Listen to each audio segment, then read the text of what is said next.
সূরা বাকারা। বিসমিল্লাহির রহমানির রহিম। রহমান রহিম আল্লাহ তাআলার নামে। আলিফ লাম মিম।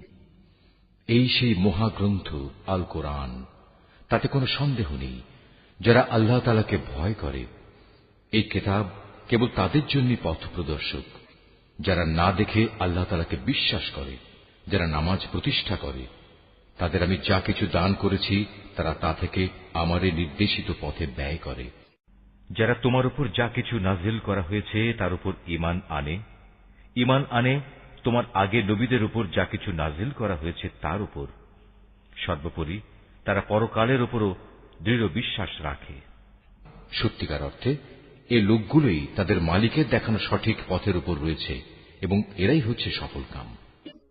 যারা এই বিষয়গুলো অস্বীকার করে, তাদের তুমি পরকালের কথা বলে সাবধান করো আর না করো, কার্যত উভয়টাই তাদের জন্য সমান কথা। এরা কখনো ঈমান আনবে না। ক্রমাগত কুফরি করার কারণে আল্লাহ তাআলা তাদের মন, মগজ ও শ্রবণ শক্তির উপর মোহর মেরে দিয়েছেন। এদের দৃষ্টিশক্তির উপরও এক ধরনের আবরণ পড়ে আছে। যারা এ ধরনের লোক, তাদের জন্য পরকালের কষ্টদায়ক শাস্তি রয়েছে।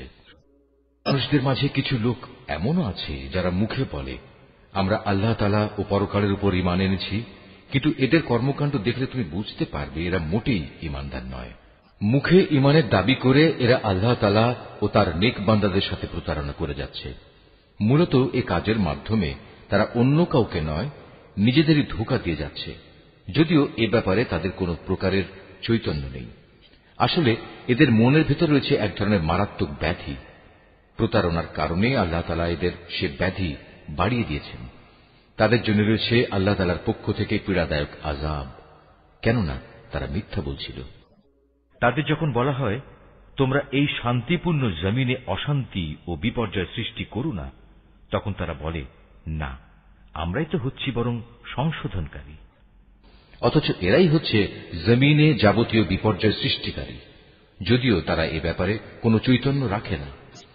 তাদের যখন বলা হয়, অন্য লোকেরা যেমন ঈমান এনেছে তোমরাও তেমনি ভাবে ঈমান আনো, তারা বলে, হে নবী, তুমি কি চাও আমরাও নির্বোধ লোকদের মতো ঈমান আনি?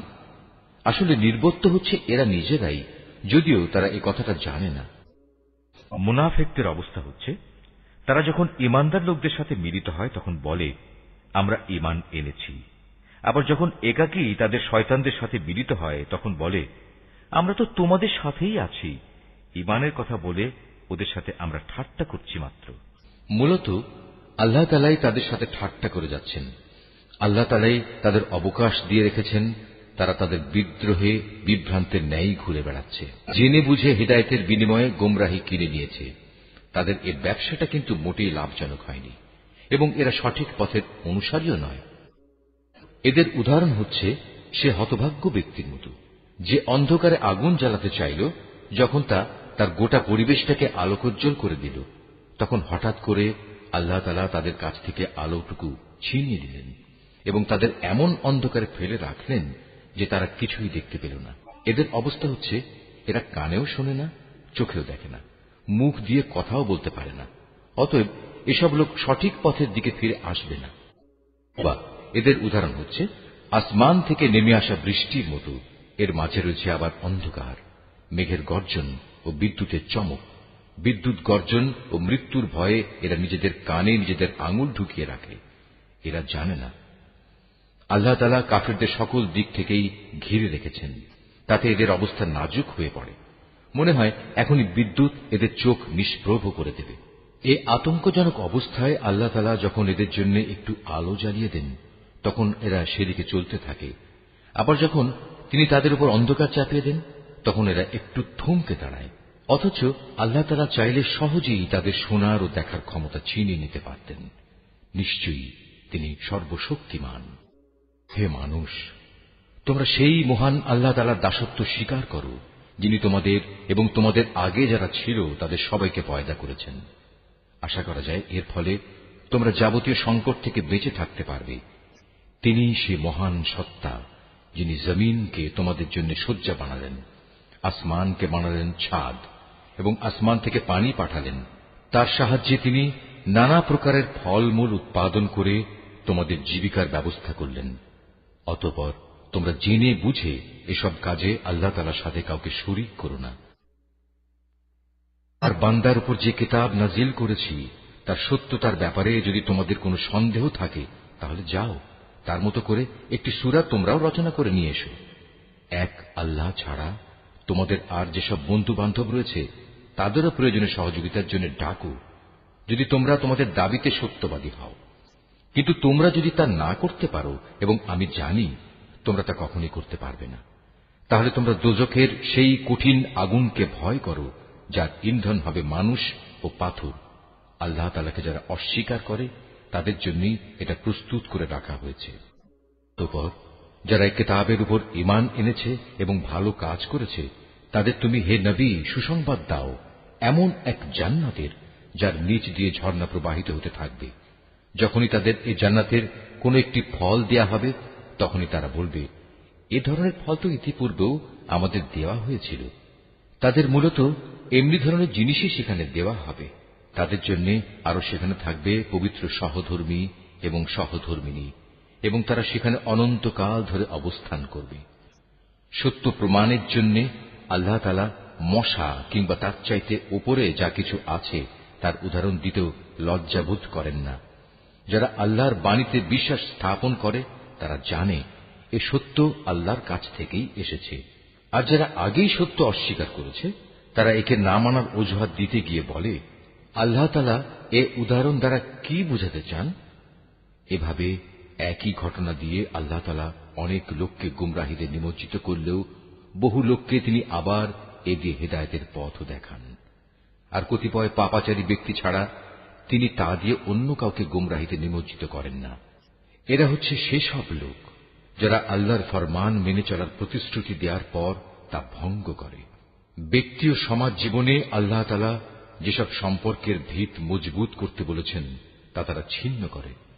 সর্বোপরি জমিনে অহেতুক বিপর্যয় সৃষ্টি করে। এরাই হচ্ছে আসল ক্ষতিগ্রস্ত। তোমরা আল্লাহকে কিভাবে অস্বীকার করবে, অথচ তোমরা প্রথম দিকে ছিলে মৃত। তিনি তোমাদের জীবন দিয়েছেন, পুনরায় তিনি তোমাদের মৃত্যু দেবেন। অতঃপর সর্বশেষে তিনি আবার তোমাদের জীবন দান করবেন, এবং এভাবেই তোমাদের একদিন তাঁর কাছে ফিরে যেতে হবে। তিনি সেই মহান সত্তা যিনি এ পৃথিবীর সব কিছু তোমাদের ব্যবহারের জন্য তৈরি করেছেন। অতঃপর তিনি আসমানের দিকে মনোনিবেশ করলেন এবং তাকে 7 আসমানে বিন্যস্ত করলেন। তিনি সবকিছু সম্পর্কেই সম্যক অবগত আছেন। নবী, স্মরণ করো যখন তোমার মালিক তাঁর ফেরেশতাদের সম্বোধন করে বললেন, আমি পৃথিবীতে আমার খলিফা বানাতে চাই। তারা বলল, তুমি কি এমন কাউকে খলিফা বানাতে চাও যে তোমার জমিনে বিশৃঙ্খলা ও বিপর্যয় সৃষ্টি করবে এবং স্বার্থের জন্য তারা রক্তপাত করবে? আমরাই তো তোমার প্রশংসা সহকারে তোমার তাসবিহ পড়ছি এবং প্রতিনিয়ত তোমার পবিত্রতা বর্ণনা করছি।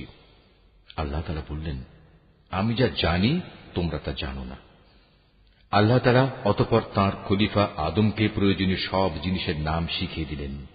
পরে তিনি সেগুলো ফেরেশতাদের কাছে পেশ করে বললেন, তোমাদের আশঙ্কার ব্যাপারে তোমরা যদি সত্যবাদী হও তাহলে তোমরা আমাকে এর নামগুলো বলো তো। বলল, হে আল্লাহ তাআলা, তুমি পবিত্র, আমাদের তো এর বাইরে আর কিছুই জানা নেই যা তুমি আমাদের শিক্ষা দিয়েছ। তুমিই একমাত্র জ্ঞানী, একমাত্র কুশলী। আল্লাহ তাআলা এবার আদমকে বললেন, তুমি তাদের কাছে তাদের নামগুলো বলে দাও। অতএব আদম আল্লাহর নির্দেশে তাদের সামনে তাদের নামগুলো যখন সুন্দরভাবে বলে দিল, তখন আল্লাহ তাআলা বললেন, আমি কি তোমাদের বলিনি যে আমি আসমান সমূহ ও জমিনের যাবতীয় গোপন বস্তু জানি, এবং তোমরা যা কিছু প্রকাশ করো আর যা কিছু গোপন করো আমি তাও ভালোভাবে জানি। আল্লাহ তাআলা যখন ফেরেশতাদের বললেন, তোমরা সম্মানের প্রতীক হিসেবে আদমের জন্য সাজদা করো, অতঃপর তারা আল্লাহর আদেশে আদমের সামনে সাজদা অবনত হল, শুধু ইবলিস ছাড়া। সে সাজদা করতে অস্বীকার করল এবং অহংকার করল। অতঃপর সে নাফরমানদের দলে শামিল হয়ে গেল।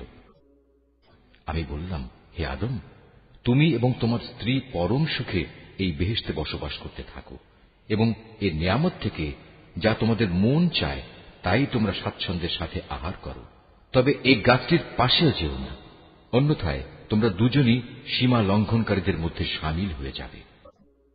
কিন্তু শয়তান শেষ পর্যন্ত সেখান থেকে তাদের উভয়ের পদস্খলন ঘটাল। তারা উভয়ে বেহেশতের যেখানে ছিল সেখান থেকে সে তাদের বের করেই ছাড়ল। আর আমি তাদের বললাম, তোমরা একজন আরেকজনের দুশমন হিসেবে এখান থেকে নেমে পড়ো।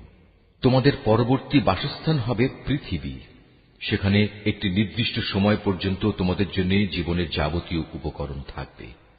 অতঃপর আদম তার মালিকের কাছ থেকে হেদায়েত সম্বলিত কিছু বাণী পেল। আল্লাহ তাআলা তার উপর ক্ষমা পরবশ হলেন, অবশ্যই তিনি বড় মেহেরবান ও ক্ষমাশীল। আমি তাদের বললাম, তোমরা সবাই এবার এখান থেকে নেমে যাও, তবে যেখানে যাবে অবশ্যই সেখানে আমার পক্ষ থেকে তোমাদের কাছে জীবন বিধান সম্পর্কিত হেদায়েত আসবে। অতঃপর যে আমার সেই বিধান মেনে চলবে তার কোনো ভয় নেই, তাদের কোনো প্রকার উৎকণ্ঠিতও হতে হবে না। আর যারা আমার বিধান অস্বীকার করবে এবং আমার আয়াতসমূহ মিথ্যা প্রতিপন্ন করে লাগামহীন জীবন যাপন করবে, তারা অবশ্যই জাহান্নামের বাসিন্দা হবে, তারা সেখানে চিরদিন থাকবে।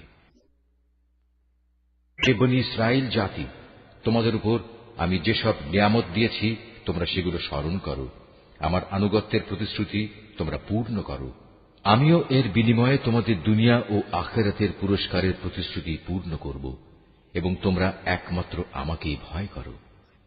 আমি মুহাম্মাদের কাছে যা কোরআন নাজিল করেছি তোমরা এর উপর ঈমান আনো, যা তোমাদের কাছে যা কিছু আছে তার সত্যায়নকারী। তোমরা কিছুতেই এর প্রথম অস্বীকারী হইও না, এবং বৈষয়িক স্বার্থে সামান্য মূল্যে আমার আয়াত বিক্রি করো না, এবং তোমরা শুধু আমাকেই ভয় করো। তোমরা মিথ্যা দিয়ে সত্যকে পোশাক পরিয়ে দিও না, এবং সত্যকে জেনে বুঝে লুকিয়েও রেখো না। তোমরা নামাজ প্রতিষ্ঠা করো, যাকাত আদায় করো। যারা আমার সামনে অবনত হয় তাদের সাথে মিলে তোমরাও আমার আনুগত্য স্বীকার করো। তোমরা কি মানুষদের ভালো কাজের আদেশ করো এবং নিজেদের জীবনে তা বাস্তবায়নের কথা ভুলে যাও? অথচ তোমরা সবাই আল্লাহর কেতাব পড়ো, কিন্তু কেতাবের এ কথা তোমরা কি বোঝো না? হে ঈমানদার ব্যক্তিরা, তোমরা সবর ও নামাজের মাধ্যমে আল্লাহর কাছে সাহায্য চাও। যাবতীয় হক আদায় করে নামাজ প্রতিষ্ঠা করা অবশ্যই একটা কঠিন কাজ, কিন্তু যারা আল্লাহকে ভয় করে তাদের কথা আলাদা। যারা জানে একদিন তাদের সবাইকে তাদের মালিকের সামনাসামনি হতে হবে এবং তাদের সবাইকে তাঁর কাছে ফিরে যেতে হবে, তার জন্য এটা কঠিন কিছু নয়। হে বনী ইসরাইল জাতি, তোমরা আমার সেই নিয়ামতের কথা স্মরণ করো যা আমি তোমাদের দান করেছি। আমার সেই নিয়ামতের মধ্যে একটি ছিল, আমি তোমাদের সৃষ্টিকুলের উপর প্রাধান্য দিয়েছিলাম। হে ঈমানদার ব্যক্তিরা, তোমরা সেই দিনটিকে ভয় করো যেদিন একজন আরেকজনের কোনোই কাজে আসবে না। একজনের কাছ থেকে আরেকজনের পক্ষে কোনো সুপারিশও সেদিন গ্রহণ করা হবে না, এবং কারো কাছ থেকে মুক্তিপণ নেয়া কিংবা তা নিয়ে কাউকে ছেড়ে দেয়া হবে না, না তাদের সেদিন কোন রকম সাহায্য করা হবে। স্মরণ করো যখন আমি তোমাদের ফেরাউনের লোকদের গোলামি থেকে মুক্তি দিয়েছিলাম। তারা তোমাদের উপর ভীষণ অত্যাচার করত, তারা নিকৃষ্ট ধরনের শাস্তি দ্বারা তোমাদের যন্ত্রণা দিত। তারা তোমাদের পুত্র সন্তানদের হত্যা করত এবং তোমাদের মেয়েদের তারা জীবিত রেখে দিত। তোমাদের মালিকের পক্ষ থেকে এতে তোমাদের জন্য বড় একটা পরীক্ষা নিহিত ছিল। আরো স্মরণ করো যখন আমি তোমাদের জন্য সমুদ্রকে দ্বিধা বিভক্ত করে দিয়েছিলাম, অতঃপর আমি তোমাদের সমূহ মৃত্যুর হাত থেকে বাঁচিয়ে দিয়েছিলাম, এবং আমি ফেরাউন ও তার দলবলকে সমুদ্রে ডুবিয়ে দিয়েছিলাম, আর তোমরা তা তো নিজেরাই প্রত্যক্ষ করেছিলে। আরো স্মরণ করো যখন মূসাকে আমি বিশেষ একটি কাজে 40 রাত নির্ধারণ করে দিলাম, তার যাওয়ার পর তোমরা একটি বাছুরকে মাবুদ রূপে গ্রহণ করে নিলে। তোমরা এতে করে ভীষণ জুলুম করেছিলে। অতঃপর এ অপরাধ সত্ত্বেও আমি পুনরায় তোমাদের ক্ষমা করে দিয়েছি এ আশায় যে তোমরা আমার কৃতজ্ঞতা আদায় করবে। সে কথাও স্মরণ করো যখন আমি মূসাকে কেতাব ও ন্যায় অন্যায়ের পরককারী একটি মানদণ্ড দান করেছি, যাতে করে তোমরা হেদায়েতের পথে চলতে পারো। আরো স্মরণ করো মূসা যখন তার নিজ লোকদের কাছে এসে বলল, হে আমার জাতি, তোমরা আমার অবর্তমানে বাছুরকে মাবুদ হিসেবে গ্রহণ করে যে বড় রকমের জুলুম করেছ, তার জন্য অবিলম্বে আল্লাহর দরবারে তওবা করো এবং তোমরা তোমাদের নিজেদের শিরকে অভিশপ্ত নফস সমূহকে হত্যা করো। এর মাঝেই আল্লাহর কাছে তোমাদের জন্য কল্যাণ রয়েছে। অতঃপর আল্লাহ তাআলা তোমাদের উপর ক্ষমা পরবশ হবেন, কারণ তিনি বড়ই ক্ষমাশীল ও অনুগ্রহকারী। তোমরা যখন বলেছিলে, হে মুসা, আমরা আল্লাহকে প্রত্যক্ষভাবে না দেখলে কখনো তার উপর ঈমান আনব না, তখন এ ধৃষ্টতার শাস্তি হিসেবে মুহূর্তের মধ্যেই বজ্রের মতো এক গজব তোমাদের উপর নিপতিত হল, আর তোমরা তার দিকে চেয়েই থাকলে, কিছুই করতে পারলে না। অতঃপর এই ধ্বংসকর মৃত্যুর পর তোমাদের আমি পুনরায় জীবন দান করলাম, যাতে করে তোমরা আমার কৃতজ্ঞতা আদায় করতে পারো। আমি তোমাদের উপর মেঘের ছায়া দান করেছিলাম, মান এবং সালওয়া নামক খাবারও তোমাদের জন্য পাঠিয়েছিলাম। আমি তোমাদের বলেছিলাম, সেসব পবিত্র খাবার খাও যা আমি তোমাদের দিয়েছি, তা তোমরা উপভোগ করো। নিয়ামত অবজ্ঞা করে তারা আমার উপর কোনো অবিচার করেনি, বরং এর দ্বারা তারা নিজেরাই নিজেদের উপর জুলুম করেছে। স্মরণ করো, আমি যখন তোমাদের বলেছিলাম, তোমরা এই জনপদে ঢুকে পড়ো এবং তোমরা তার যেখান থেকেই ইচ্ছা স্বাচ্ছন্দ্যে আহার করো। দম্ভ সহকারে প্রবেশ না করে মাথা নত করে ঢুকো। তোমরা ক্ষমার কথা বলবে, আমিও তোমাদের ভুল ত্রুটিসমূহ ক্ষমা করে দেব, এবং যারা ভালো কাজ করে আমি এভাবেই তাদের পাওনার অঙ্ক বাড়িয়ে দেই। সুস্পষ্ট হিদায়াত সত্ত্বেও অতঃপর জালিমরা এমন কিছু ব্যাপার রদবদল করে ফেলল, যা না করার জন্যই তাদের বলা হয়েছিল। আমিও এরপর যারা জুলুম করল তাদের উপর আসমান থেকে গজব নাজিল করলাম। মূলত এটা ছিল তাদের গুনার ফল। স্মরণ করো, যখন মুসা আমার কাছে তার জাতির লোকদের জন্য পানি চাইল, আমি তাকে বললাম, তোমার হাতের লাঠি দিয়ে তুমি এই পাথরে আঘাত করো। আঘাত করা মাত্রই সে পাথর থেকে 12টি পানির নহর উৎপন্ন হয়ে গেল। প্রত্যেক গোত্রই নিজ নিজ পানির ঘাট চিনে নিল। আমি বললাম, আল্লাহর দেয়া রিজিক থেকে তোমরা পানাহার করো, তবে কিছুতেই আমার জমিনে বিপর্যয় সৃষ্টি করে বেরিও না। করো, তোমরা যখন মুসাকে বলেছিলে, হে মুসা, প্রতিদিন একই ধরনের খাবারের উপর আমরা কিছুতেই আর ধৈর্য ধরতে পারব না, তুমি তোমার মালিকের কাছে বলো যেন তিনি কিছু ভূমিজাত দ্রব্য, তরিতরকারি, পেঁয়াজ, রসুন, ভুট্টা, ডাল উৎপাদন করেন। সে বলল, তোমরা কি আল্লাহর পাঠানো এই উৎকৃষ্ট জিনিসের সাথে একটি তুচ্ছ ধরনের জিনিসকে বদলে নিতে চাও? যদি তাই হয়, তাহলে তোমরা অন্য কোন শহরে সরে পড়ো, যেখানে তোমাদের এসব জিনিস যা তোমরা চাইবে তা অবশ্যই পাওয়া যাবে। আল্লাহ তাআলার আদেশ অমান্য করার ফলে শেষ পর্যন্ত অপমান ও দারিদ্র তাদের উপর ছেয়ে গেল। আল্লাহর গজব দ্বারা তারা আক্রান্ত হয়ে গেল। এটা এ কারণে যে এরা ক্রমাগত আল্লাহর আয়াতকে অস্বীকার করতে থাকল এবং আল্লাহর নবীদের অন্যায়ভাবে হত্যা করতে থাকল। আর এসব কিছু এজন্যই ছিল যে তারা আল্লাহর সাথে নাফরমানি ও সীমা লঙ্ঘন করছিল। যারা ঈমান আনে, তারা খ্রিস্টান হোক, ইহুদি হোক কিংবা সাবি হোক, তারাই হবে মুসলমান। এদের যে কেউ আল্লাহর উপর ঈমান আনবে পরকালের উপর এবং যথার্থ ভালো কাজ করবে, তাদের জন্য তাদের মালিকের কাছে পুরস্কার রয়েছে, এবং এসব লোকের যেমন কোনো ভয় নেই, তেমনি তারা চিন্তিতও হবে না। স্মরণ করো, যখন আমি তোমাদের কাছ থেকে প্রতিশ্রুতি নিয়েছিলাম যে তোমরা তাওরাত মেনে চলবে, এবং তুর পাহাড়কে আমি তোমাদের উপর তুলে ধরে বলেছিলাম যে কিতাব তোমাদের আমি দান করেছি তা শক্তভাবে আঁকড়ে ধরো এবং তাতে যা কিছু আছে তা স্মরণ রেখো। এই উপায়ে তোমরা হয়তো শয়তান থেকে নিজেদের বাঁচাতে পারবে। অতঃপর তোমরা এ ওয়াদা থেকে ফিরে গেলে, কিন্তু তা সত্ত্বেও আমার অনুদান ও রহমত যদি তোমাদের উপর না থাকত, তাহলে তোমরা অবশ্যই ধ্বংস হয়ে যেতে। তোমরা তো ভালো করেই তাদের জানো যারা তোমাদের মধ্যে শনিবারে আল্লাহর আদেশ লঙ্ঘন করেছে। অতঃপর আমি তাদের শুধু এটুকুই বলেছি, যাও, এবার তোমরা সবাই অপমানিত বানরে পরিণত হয়ে যাও। এই ঘটনাকে আমি সেসব মানুষদের যারা তখন সেখানে মজুদ ছিল, আরো যারা পরে আসবে, তাদের সবার জন্য একটি দৃষ্টান্তমূলক ঘটনা বানিয়ে দিয়েছি। যারা আল্লাহকে ভয় করে এমন লোকদের জন্য এই ঘটনা ছিল একটি উপদেশ। যখন মুসা তার জাতিকে বলল, অবশ্যই আল্লাহ তাআলা তার নামে তোমাদের একটি গাভী জবাই করার আদেশ দিচ্ছেন, তারা একথা শুনে বলল, হে মূসা, তুমি কি আমাদের সাথে তামাশা করছো? সে বলল, আমি তামাশা করে জাহেলদের দলে শামিল হওয়া থেকে আল্লাহ তাআলার কাছে পানা চাই। তারা মূসাকে বলল, তুমি তোমার মালিককে বলো আমাদের তিনি যেন সুস্পষ্ট বলে দেন তা কেমন হবে। সে বলল, অবশ্যই তা হবে এমন যা বৃদ্ধ হবে না, আবার একেবারে বাচ্চাও হবে না, বরং তা হবে এর মাঝামাঝি বয়সের। এখন যা কিছু তোমাদের নির্দেশ দেওয়া হচ্ছে তাই করো। তারা মূসাকে বলল, তুমি তোমার মালিককে জিজ্ঞেস করে নাও, তিনি আমাদের যেন বলে দেন তার রং কেমন হবে। সে বলল, তা হবে হলুদ রঙের। তার রং এত আকর্ষণীয় হবে যে যারা তাকাবে তা তাদেরই পরিতৃপ্ত করবে। তারা বলল, হে মূসা, তুমি তোমার মালিককে আবার জিজ্ঞেস করে নাও, আসলে তা কি ধরনের হবে। আমরা তো সঠিক গাভী বাছাই করতে পারছি না, কারণ আমাদের কাছে তো সব গাভী দেখতে একই ধরনের মনে হয়। আল্লাহ তাআলা চাইলে এবার অবশ্যই আমরা সঠিক পথে চলতে পারব। সে বলল, তাহলে শোনো, আল্লাহর ঈপ্সিত সে গাভী হবে এমন যে সেটি কোনো চাষাবাদের কাজ করে না, জমিনে পানি সেচের কাজও করে না, অর্থাৎ তা হবে সম্পূর্ণ নিখুঁত ও ত্রুটিমুক্ত।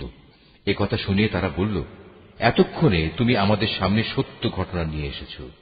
অতঃপর তারা এ ধরনের একটি গাভী জবাই করল, যদিও ইতিপূর্বে মনে হয়নি যে তারা এ কাজটি আদৌ করতে চায়।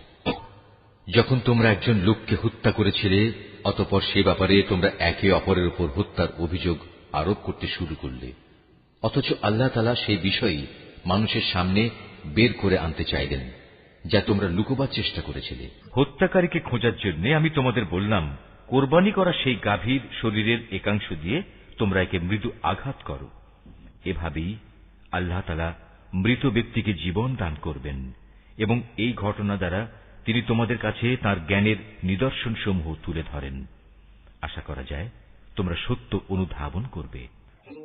কিন্তু এত বড় একটি নিদর্শন সত্ত্বেও অতঃপর তোমাদের মন কঠিন হয়ে গেল, এমন কঠিন যেন তা শক্ত পাথর, বরং মাঝে মাঝে মনে হয় পাথরের চেয়েও বুঝি তা বেশি কঠিন। কেননা কিছু পাথর এমন আছে যা থেকে মাঝে মাঝে ঝর্ণাধারা নির্গত হয়, আবার কোনো কোনো সময় তা বিদীর্ণ হয়ে ফেটেও যায় এবং তা থেকে পানির ফোয়ারাও বেরিয়ে আসে। অবশ্য এর মধ্যে থেকে এমন কিছু পাথর আছে যা আল্লাহর ভয়ে ধসে পড়ে। আল্লাহ তাআলা তোমাদের কার্যকলাপ সম্পর্কে মোটেই গাফেল নন। ঈমানদার লোকেরা, এরপরেও তোমরা কি এই আশা পোষণ করো যে এরা তোমাদের সাথে তোমাদের দ্বীনের জন্য ঈমান আনবে?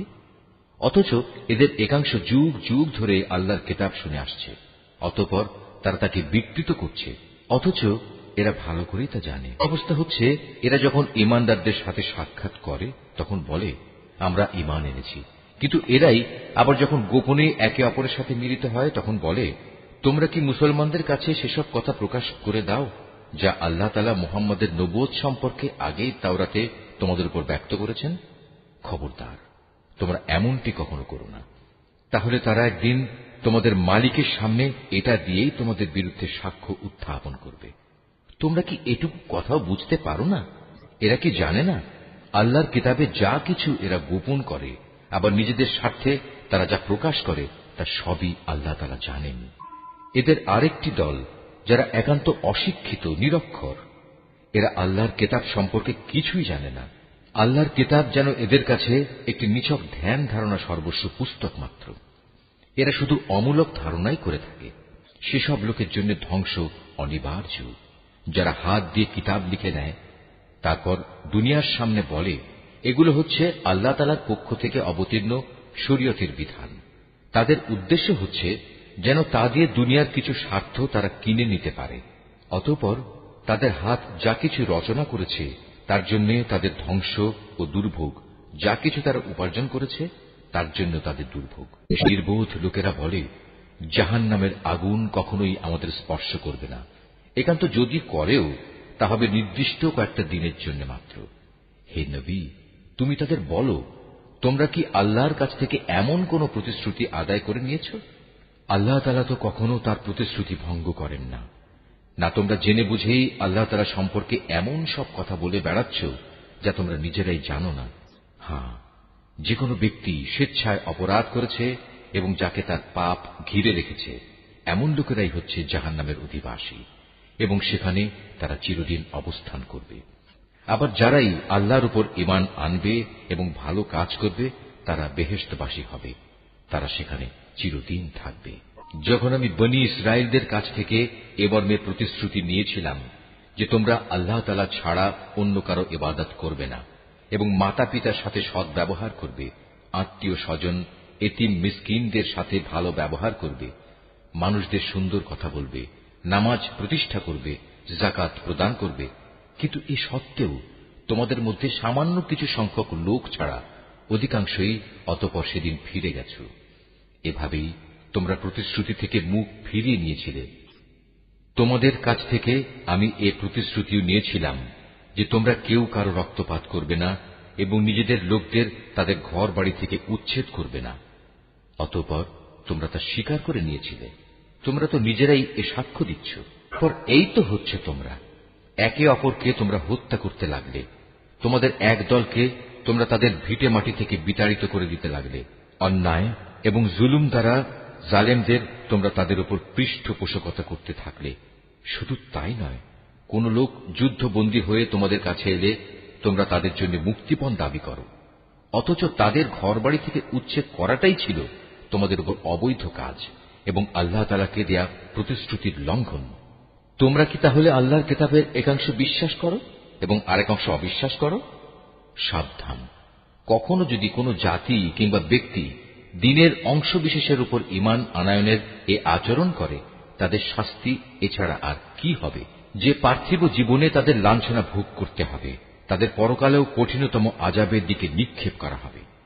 তোমরা প্রতিনিয়ত যা করছ, আল্লাহ তাআলা সে সব কিছু থেকে মোটেও উদাসীন নন। বস্তুত এই লোকেরা আখিরাতের স্থায়ী জীবনের বিনিময়ে দুনিয়ার অস্থায়ী জীবন খরিদ করে নিয়েছে। এরা যেহেতু আযাব বিশ্বাসই করেনি, তাই আল্লাহ তাআলার পক্ষ থেকে তাদের আযাব কিঞ্চিত পরিমাণ হালকা করা হবে না, আর না তাদের কোন দিক থেকে কোন রকম সাহায্য করা হবে। মূসাকে কিতাব দিয়েছি, তারপর একে একে আমি আরো অনেক নবী পাঠিয়েছি এবং বাপ ছাড়া সন্তান পয়দা করার মতো সুস্পষ্ট নিদর্শন দিয়ে আমি মরিয়ম পুত্র ঈসাকে পাঠিয়েছি এবং আমার পাঠানো বাণী ও পবিত্র আত্মার মাধ্যমে তাকে আমি সাহায্য করেছি।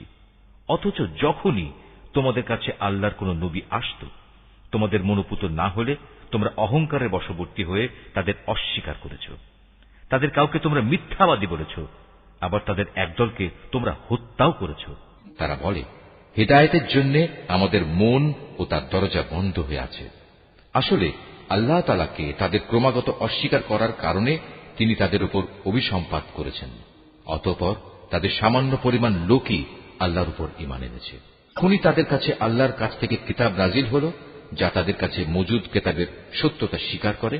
তাছাড়া এর আগে তারা নিজেরাই সমাজের অন্যান্য কাফেরদের উপর বিজয়ী হওয়ার জন্য এই কিতাব ও তার বাহকের আগমন কামনা করেছিল।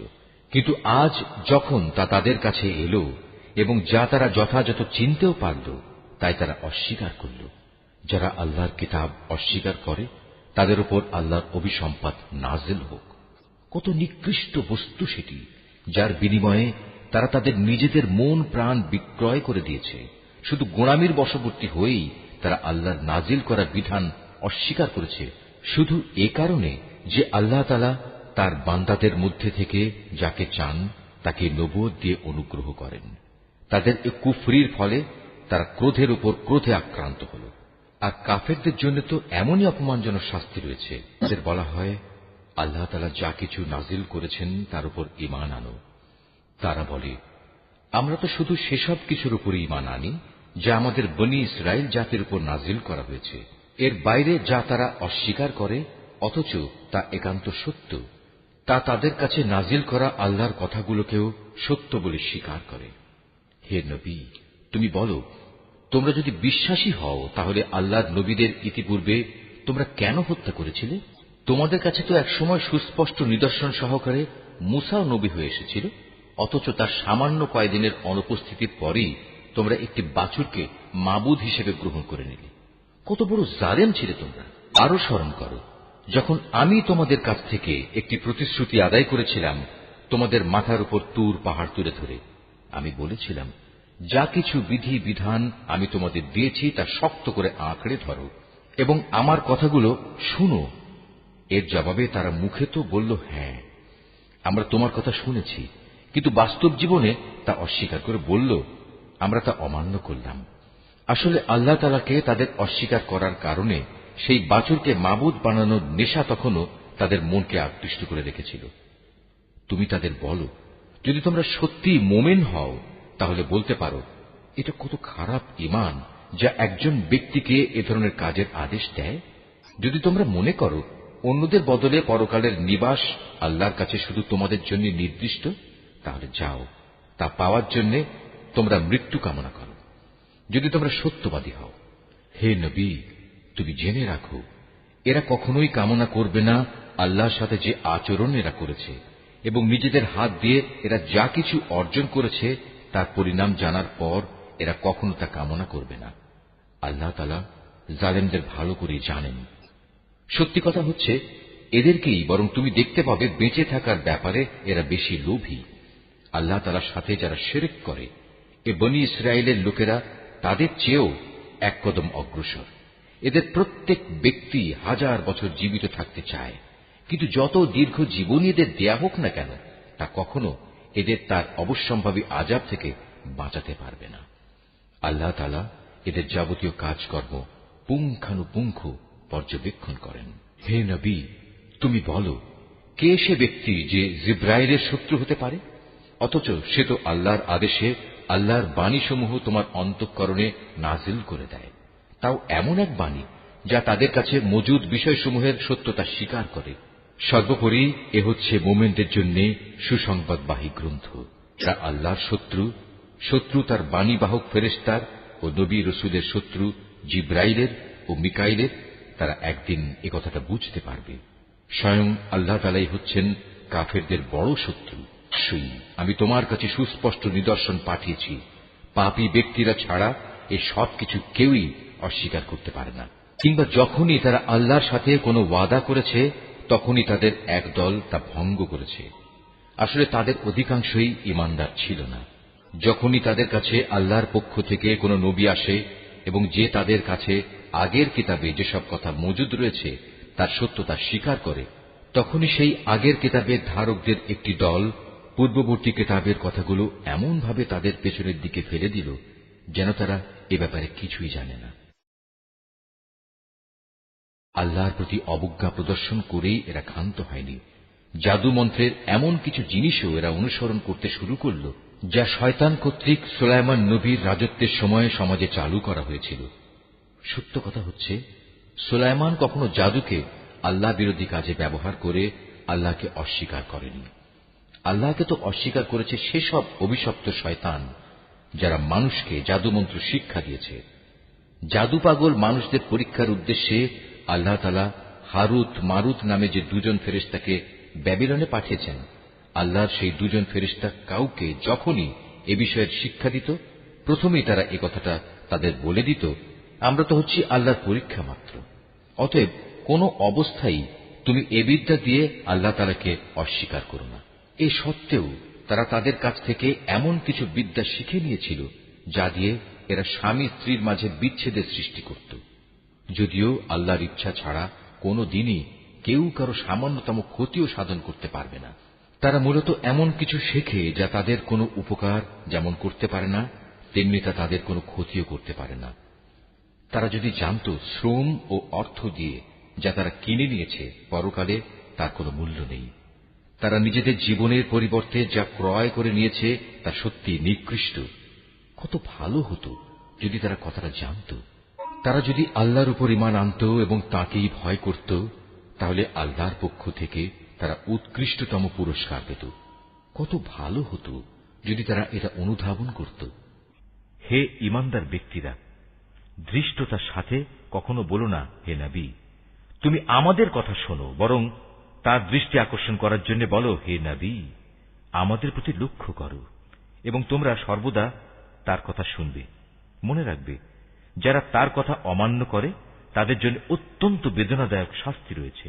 আসলে এই আহলে কিতাব কিংবা যারা আল্লাহর সাথে প্রকাশ্য শিরক করে তারা কেউই এটা পছন্দ করে না।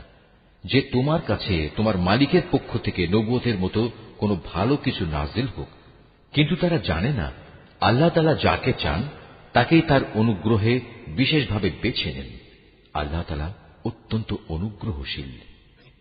আমি যখন কোনো আয়াত বাতিল করে দেই বা বিশেষ কারণে মানুষদের তা ভুলিয়ে দিতে চাই, তখন তার জায়গায় তার চেয়ে উৎকৃষ্ট কিংবা তারই মতো কোনো আয়াত এনে হাজির করি।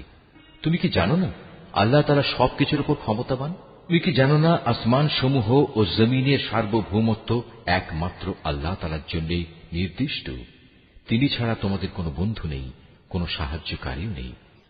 তোমরা কি তোমাদের নবীর কাছে সে ধরনের উদ্ভট প্রশ্ন করতে চাও যিনি তোমাদের আগে মূসাকে করা হয়েছিল? কেউ যদি ঈমানকে কুফরির সাথে বদল করে নেয়, অবশ্যই সে ব্যক্তি সোজা পথ থেকে গোমরা হয়ে যাবে।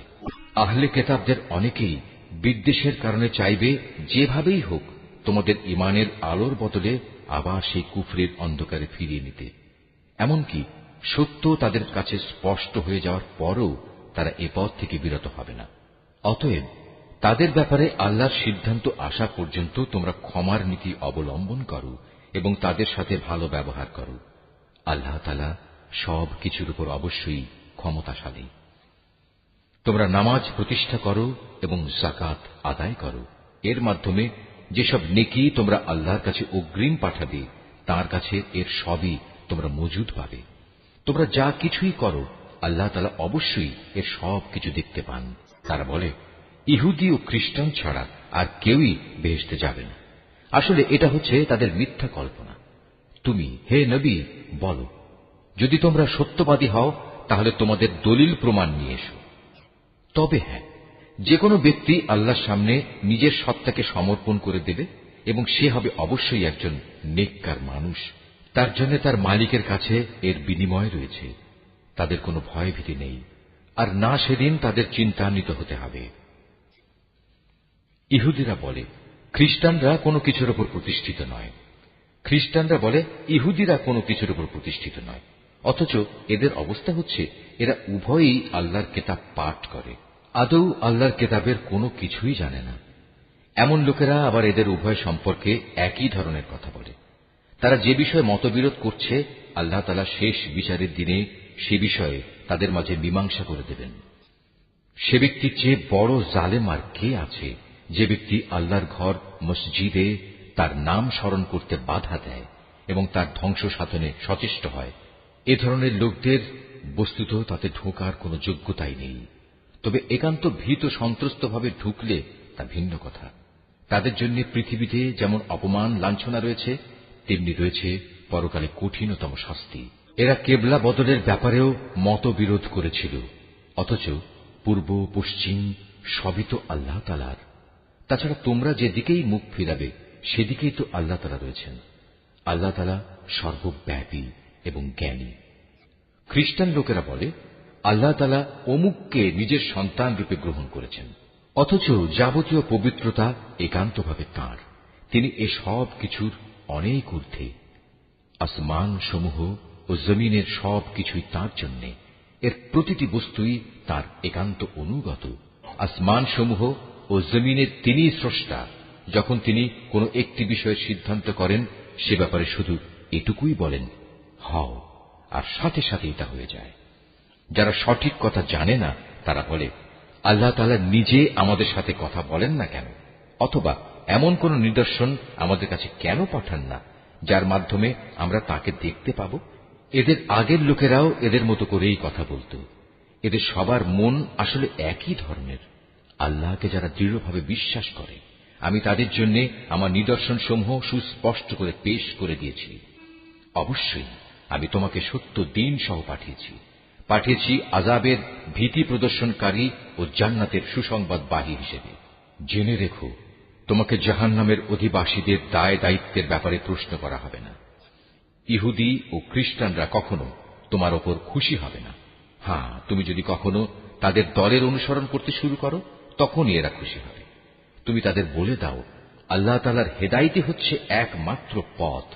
সাবধান, তোমার কাছে সঠিক জ্ঞান আসার পরও যদি তুমি তাদের ইচ্ছানুসারে চলতে থাকো তাহলে আল্লাহ তাআলা ছাড়া তুমি কোনো বন্ধু ও সাহায্যকারী পাবে না। আহলে কিতাবদের মাঝে এমন কিছু লোক আছে যারা এ কোরআনকে যেভাবে নিষ্ঠার সাথে পড়া দরকার সেভাবেই পড়ে, তারা তার উপর ঈমানও আনে। যারা একে অস্বীকার করে তারাই হচ্ছে ক্ষতিগ্রস্ত লোক। হে বনী ইসরাইল জাতি, তোমরা আমার সে নিয়ামত স্মরণ করো যা আমি তোমাদের দান করেছি। সে নিয়ামতের অংশ হিসেবে আমি তোমাদের দুনিয়ার অন্যান্য জাতির উপর শ্রেষ্ঠত্ব দান করেছি। তোমরা সেই দিনটিকে ভয় করো যেদিন একজন মানুষ আরেকজনের কোনোই কাজে আসবে না। সেদিন তার কাছ থেকে কোন রকম বিনিময়ও নেওয়া হবে না। আবার একের পক্ষে অন্যের সুপারিশও সেদিন কোনো উপকারে আসবে না। সেদিন এসব লোকদের কোন রকম সাহায্যও করা হবে না। আরো স্মরণ করো যখন ইব্রাহিমকে তার রব কতিপয় বিষয়ে তার আনুগত্যের পরীক্ষা নিলেন, অতঃপর তা পুরোপুরি সে আদায় করল। আল্লাহ তাআলা বললেন, এবার আমি তোমাকে মানব জাতির জন্য নেতা বানাতে চাই। সে বলল, আমার ভবিষ্যৎ বংশধররাও কি নেতা হিসেবে বিবেচিত হবে? আল্লাহ তাআলা বললেন, আমার প্রতিশ্রুতি জালেমদের কাছে পৌঁছবে না। করো, আমি যখন মানুষদের মিলনস্থল ও নিরাপত্তার কেন্দ্র হিসেবে এই কাবা ঘরটি নির্মাণ করেছিলাম, আমি তাদের আদেশ দিয়েছিলাম, তোমরা ইব্রাহিমের দাঁড়ানোর স্থানটিকে নামাজের স্থান হিসেবে গ্রহণ করো। আমি ইব্রাহিম ও ইসমাইলকে আদেশ দিয়েছিলাম যেন তারা আমার ঘর কাবাকে হজ ও ওমরার তাওয়াফকারীদের জন্য, আল্লাহর ইবাদতে আত্মনিয়োগকারীদের জন্য, সর্বোপরি তার নামে রুকু সেজদাকারীদের জন্য পবিত্র করে রাখে। ইব্রাহিম যখন বলেছিল, হে মালিক, এ শহরকে তুমি শান্তি ও নিরাপত্তার শহর বানিয়ে দাও এবং এখানকার অধিবাসীদের মাঝে যে ব্যক্তি আল্লাহ তাআলা এবং পরকালে বিশ্বাস করে তুমি তাদের ফলমূল দিয়ে আহারের যোগান দাও। আল্লাহ তাআলা বললেন, হ্যাঁ, যে ব্যক্তি আমাকে অস্বীকার করবে তাকেও আমি অল্প কয়েকদিন জীবনের উপায় উপকরণ সরবরাহ করতে থাকব। অতঃপর অচিরেই আমি তাদের আগুনের আযাব ভোগ করতে বাধ্য করব, যা সত্যি বড় নিকৃষ্টতম স্থান। ইব্রাহিম ও ইসমাইল যখন এই ঘরের ভিত্তি উঠাচ্ছিল তখন তারা আল্লাহর কাছে দোয়া করল, হে আমাদের মালিক, আমরা যে উদ্দেশ্যে এই ঘর নির্মাণ করেছি তা তুমি আমাদের কাছ থেকে কবুল করো। একমাত্র তুমি সবকিছু জানো এবং সবকিছু শোনো। তারা আরো বলল, হে আমাদের মালিক, আমাদের উভয়কেই তুমি তোমার অনুগত মুসলিম বান্দা বানাও এবং আমাদের পরবর্তী বংশধরদের মাঝ থেকেও তুমি তোমার একদল অনুগত বান্দা বানিয়ে দাও। হে মালিক, তুমি আমাদের তোমার ইবাদতের আনুষ্ঠানিকতা সমূহ দেখিয়ে দাও এবং তুমি আমাদের উপর দয়া পরবশ হও, কারণ তুমি অত্যন্ত দয়া পরবশ ও পরম দয়ালু। হে আমাদের মালিক, তাদের বংশের মধ্যে তাদের নিজেদের মাঝ থেকে তুমি এমন একজন রাসূল পাঠাও যে তাদের কাছে তোমার আয়াতসমূহ পড়ে শোনাবে, তাদের তোমার কিতাবের জ্ঞান ও প্রজ্ঞা শিক্ষা দেবে, উপরন্তু সে তাদের পবিত্র করে দেবে। হে আল্লাহ, তুমি আমাদের এই দোয়া কবুল করো, কারণ তুমি মহাপরাক্রমশালী ও পরম কুশলী। জেনে বুঝে যে নিজেকে মূর্খ বানিয়ে রেখেছে সে ব্যক্তি ছাড়া আর কে এমন হবে যে ইব্রাহিমের আনিত জীবন বিধান থেকে মুখ ফিরিয়ে নেবে? অথচ তাকে আমি দুনিয়ার নবুয়তের জন্য বাছাই করে নিয়েছি।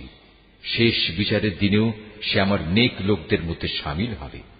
যখন আমি তাকে বললাম, তুমি আমার অনুগত মুসলিম হয়ে যাও, সে বলল, আমি সৃষ্টিকুলের মালিক আল্লাহ তাআলার পূর্ণ আনুগত্য স্বীকার করে নিলাম। যে পথ ইব্রাহিম নিজের জন্য বেছে নিল সে পথে চলার জন্য সে তার সন্তান সন্ততিকেও ওসিয়ত করে গেল। ইয়াকুবও তার সন্তানদের ওসিয়ত করে বলল, হে আমার সন্তানরা, নিশ্চয়ই আল্লাহ তাআলা তোমাদের জন্য এই দ্বীন ইসলাম মনোনীত করে দিয়েছেন। অতএব কোন অবস্থায় এই জীবন বিধানের আনুগত্য স্বীকার ব্যতি রেখে তোমরা মৃত্যুবরণ করো না। হে ইহুদি জাতি, তোমরা কি তখন সেখানে উপস্থিত ছিলে যখন ইয়াকুবের সামনে তার মৃত্যু এসে হাজির হল এবং সে যখন তার ছেলে মেয়েদের বলল, বলো, আমার মৃত্যুর পর তোমরা কার ইবাদত করবে? তারা বলল, আমরা অবশ্যই তোমার মাবুদ, তোমার পূর্বপুরুষ ইব্রাহিম, ইসমাইল ও ইসহাকের মাবুদের ইবাদত করব। এ মাবুদ হচ্ছেন একক, আমরা তার আত্মসমর্পণকারী বান্দা হয়ে থাকব। এরা ছিল এক ধরনের জাতি যারা আজ গত হয়ে গেছে। তারা যা করে গেছে তা তাদের নিজেদের জন্য, আবার তোমরা যা করবে তা হবে তোমাদের নিজেদের জন্য। তারা যা কিছু করছিল সে ব্যাপারে তোমাদের কিছু জিজ্ঞেস করা হবে না। বলে, তোমরা ইহুদি কিংবা খ্রিস্টান হয়ে যাও, তাহলে তোমরা সঠিক পথে পরিচালিত হবে। হে নবী, তুমি বলো, আমাদের কাছে তো বরং ইব্রাহিমের একনিষ্ঠ মতাদর্শই রয়েছে, আর সে কখনো মুশরিকদের অন্তর্ভুক্ত ছিল না। তোমরা বলো, আমরা তো আল্লাহর উপর ঈমান এনেছি এবং ঈমান এনেছি আল্লাহ তাআলা আমাদের কাছে যা কিছু নাজিল করেছেন তার উপর। আমাদের আগে ইব্রাহিম, ইসমাইল, ইসহাক, ইয়াকুব ও তাদের পরবর্তী সন্তানদের উপর যা কিছু নাজিল করা হয়েছে তাও আমরা মানি। তাছাড়া মুসা, ঈসা সহ সব নবীকে তাদের মালিকের পক্ষ থেকে যা কিছু দেওয়া হয়েছে তার উপর আমরা ঈমান এনেছি। আমরা এদের কারো মধ্যেই কোনো তারতম্য করি না। আমরা তো হচ্ছি আল্লাহরই অনুগত বান্দা। আর এরা যদি তোমাদের মতোই আল্লাহর উপর ঈমান আনত তাহলে তারাও সঠিক পথ পেত। তারা যদি সে পথ থেকে ফিরে আসে তাহলে তারা অবশ্যই উপদলীয় অনৈক্যের মাঝে পড়ে যাবে। আল্লাহ তাআলাই তোমার জন্য যথেষ্ট হবেন। তিনি শোনেন, তিনিই জানেন। হে নবী, তাদের তুমি বলো, আসল রং হচ্ছে আল্লাহ তাআলারই। এমন কে আছে যার রং তার রঙের চেয়ে উৎকৃষ্ট হতে পারে? আমরা ঘোষণা করছি আমরা তাঁরই ইবাদত করি। তুমি তাদের বলো, তোমরা কি স্বয়ং আল্লাহ তাআলার ব্যাপারেই আমাদের সাথে বিতর্কে লিপ্ত হতে চাও? অথচ তিনি যেমন আমাদের মালিক তেমনি তিনি তোমাদেরও মালিক। আমাদের কাজ আমাদের জন্য আর তোমাদের কাজ তোমাদের জন্য। আমরা তার আনুগত্যের ব্যাপারে সবাই হচ্ছি নিষ্ঠাবান। অথবা তোমরা কি একথা বলতে চাও যে ইব্রাহিম, ইসমাইল, ইসহাক, ইয়াকুব ও তাদের বংশধররা সবাই ছিল ইহুদি কিংবা খ্রিস্টান? হে নবী, তুমি বলে দাও, এ ব্যাপারে তোমরা বেশি জানো না আল্লাহ তাআলা বেশি জানেন? যদি কোনো ব্যক্তি তার কাছে মজুদ আল্লাহর কাছ থেকে আগত সাক্ষ্য প্রমাণ গোপন করে তাহলে তার চেয়ে বড় জালেম আর কে হতে পারে? আল্লাহ তাআলা তোমাদের কাজকর্মের ব্যাপারে মোটেই গাফেল নন। তারাও ছিল এক ধরনের সম্প্রদায় যারা আজ গত হয়ে গেছে। তারা যা করে গেছে তা তাদের জন্য, আর তোমাদের কর্মফল হবে তোমাদের জন্য। তারা যা কিছু করছিল সে ব্যাপারে তোমাদের কিছু জিজ্ঞাসা করা হবে না। কিবলা বদলের ব্যাপারে মানুষদের ভেতর থেকে কিছু মূর্খ লোক অচিরেই বলতে শুরু করবে, এ কি হল? এতদিন যে কিবলার উপর তারা প্রতিষ্ঠিত ছিল, আজ কিসে তাদের সেদিক থেকে ফিরিয়ে দিল? হে নবী, তুমি তাদের বলে দাও, পূর্ব পশ্চিম সবই আল্লাহ তাআলার জন্য। আল্লাহ তাআলা যাকে ইচ্ছা তাকে সঠিক পথে পরিচালিত করেন। এভাবেই আমি তোমাদের এক মধ্যপন্থী মানব দলে পরিণত করেছি, যেন তোমরা দুনিয়ার অন্যান্য মানুষদের উপর হেদায়েতের সাক্ষী হয়ে থাকতে পারো, এবং একইভাবে রসুলও তোমাদের উপর সাক্ষী হয়ে থাকতে পারে। যে কেবলার উপর তোমরা এতদিন প্রতিষ্ঠিত ছিলে, আমি তা এই উদ্দেশ্যেই নির্ধারণ করেছিলাম, যাতে করে আমি এ কথাটা জেনে নিতে পারি যে তোমাদের মধ্যে কে রসুলের অনুসরণ করে আর কে তার কথা থেকে ফিরে যায়। তাদের উপর এটা ছিল কঠিন পরীক্ষা। অবশ্য আল্লাহ তাআলা যাদের হেদায়েত দান করেছেন তাদের কথা আলাদা। আল্লাহ তাআলা কখনো তোমাদের ঈমান বিনষ্ট করবেন না। অবশ্যই আল্লাহ তাআলা মানুষদের সাথে বড় দয়ালু ও একান্ত মেহেরবান। কেবলা পরিবর্তনের জন্য তুমি আকাশের দিকে তাকিয়ে যেভাবে আমার আদেশের অপেক্ষায় থাকতে, তা আমি অবশ্যই দেখতে পেয়েছি। তাই আমি তোমার পছন্দ মতো দিককেই কেবলা বানিয়ে দিচ্ছি।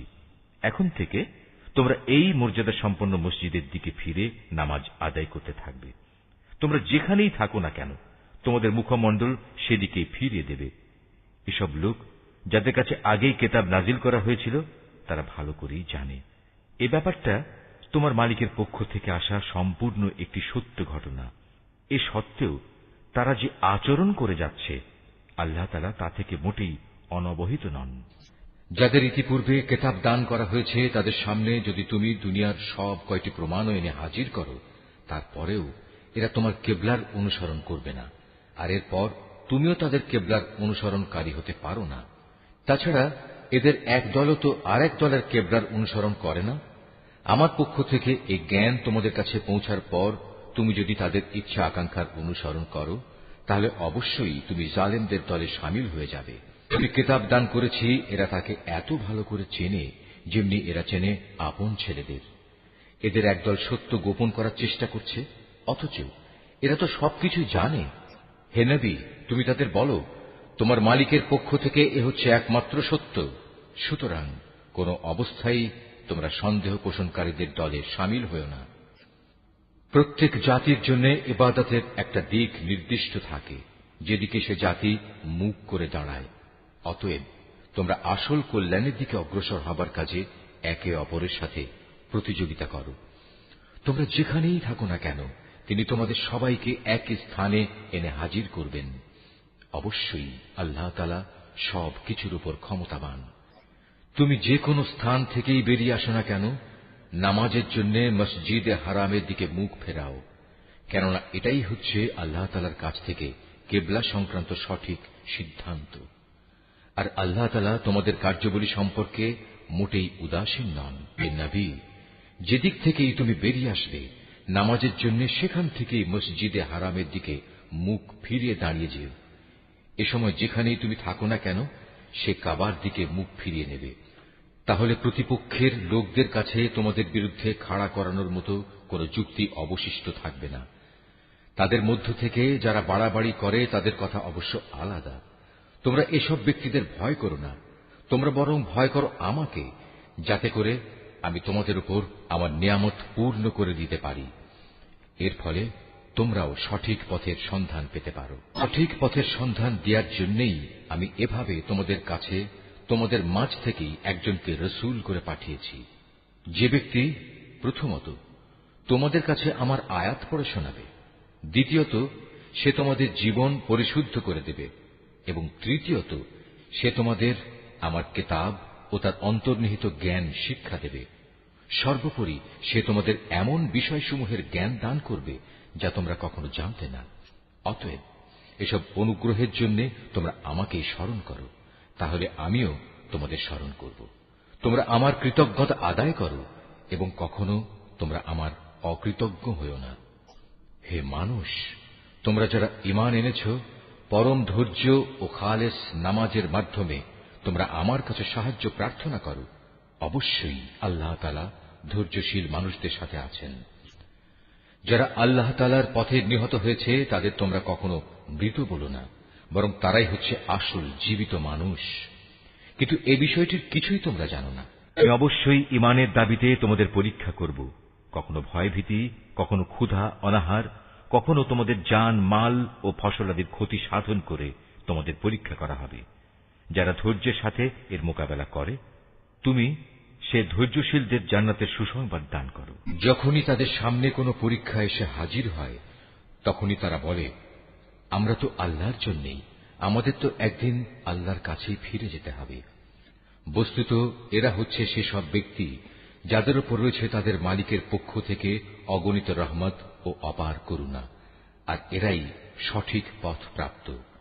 অবশ্যই সাফা এবং মারওয়া পাহাড় দুটো হচ্ছে আল্লাহ তাআলার নিদর্শনসমূহের অন্যতম। অতএব যদি তোমাদের মধ্যে কোনো লোক হজ কিংবা উমরা আদায় করার ইরাদা করে, তার জন্য এই উভয় পাহাড়ের মাঝে তাওয়াফ করাতে দোষের কিছু নেই। কেননা যদি কোনো ব্যক্তি অন্তরের নিষ্ঠার সাথে কোনো ভালো কাজ করে, তাহলে তারা যেন জেনে রাখে, নিঃসন্দেহে আল্লাহ তাআলা কৃতজ্ঞতা পরায়ণ ও প্রভূত জ্ঞানের অধিকারী।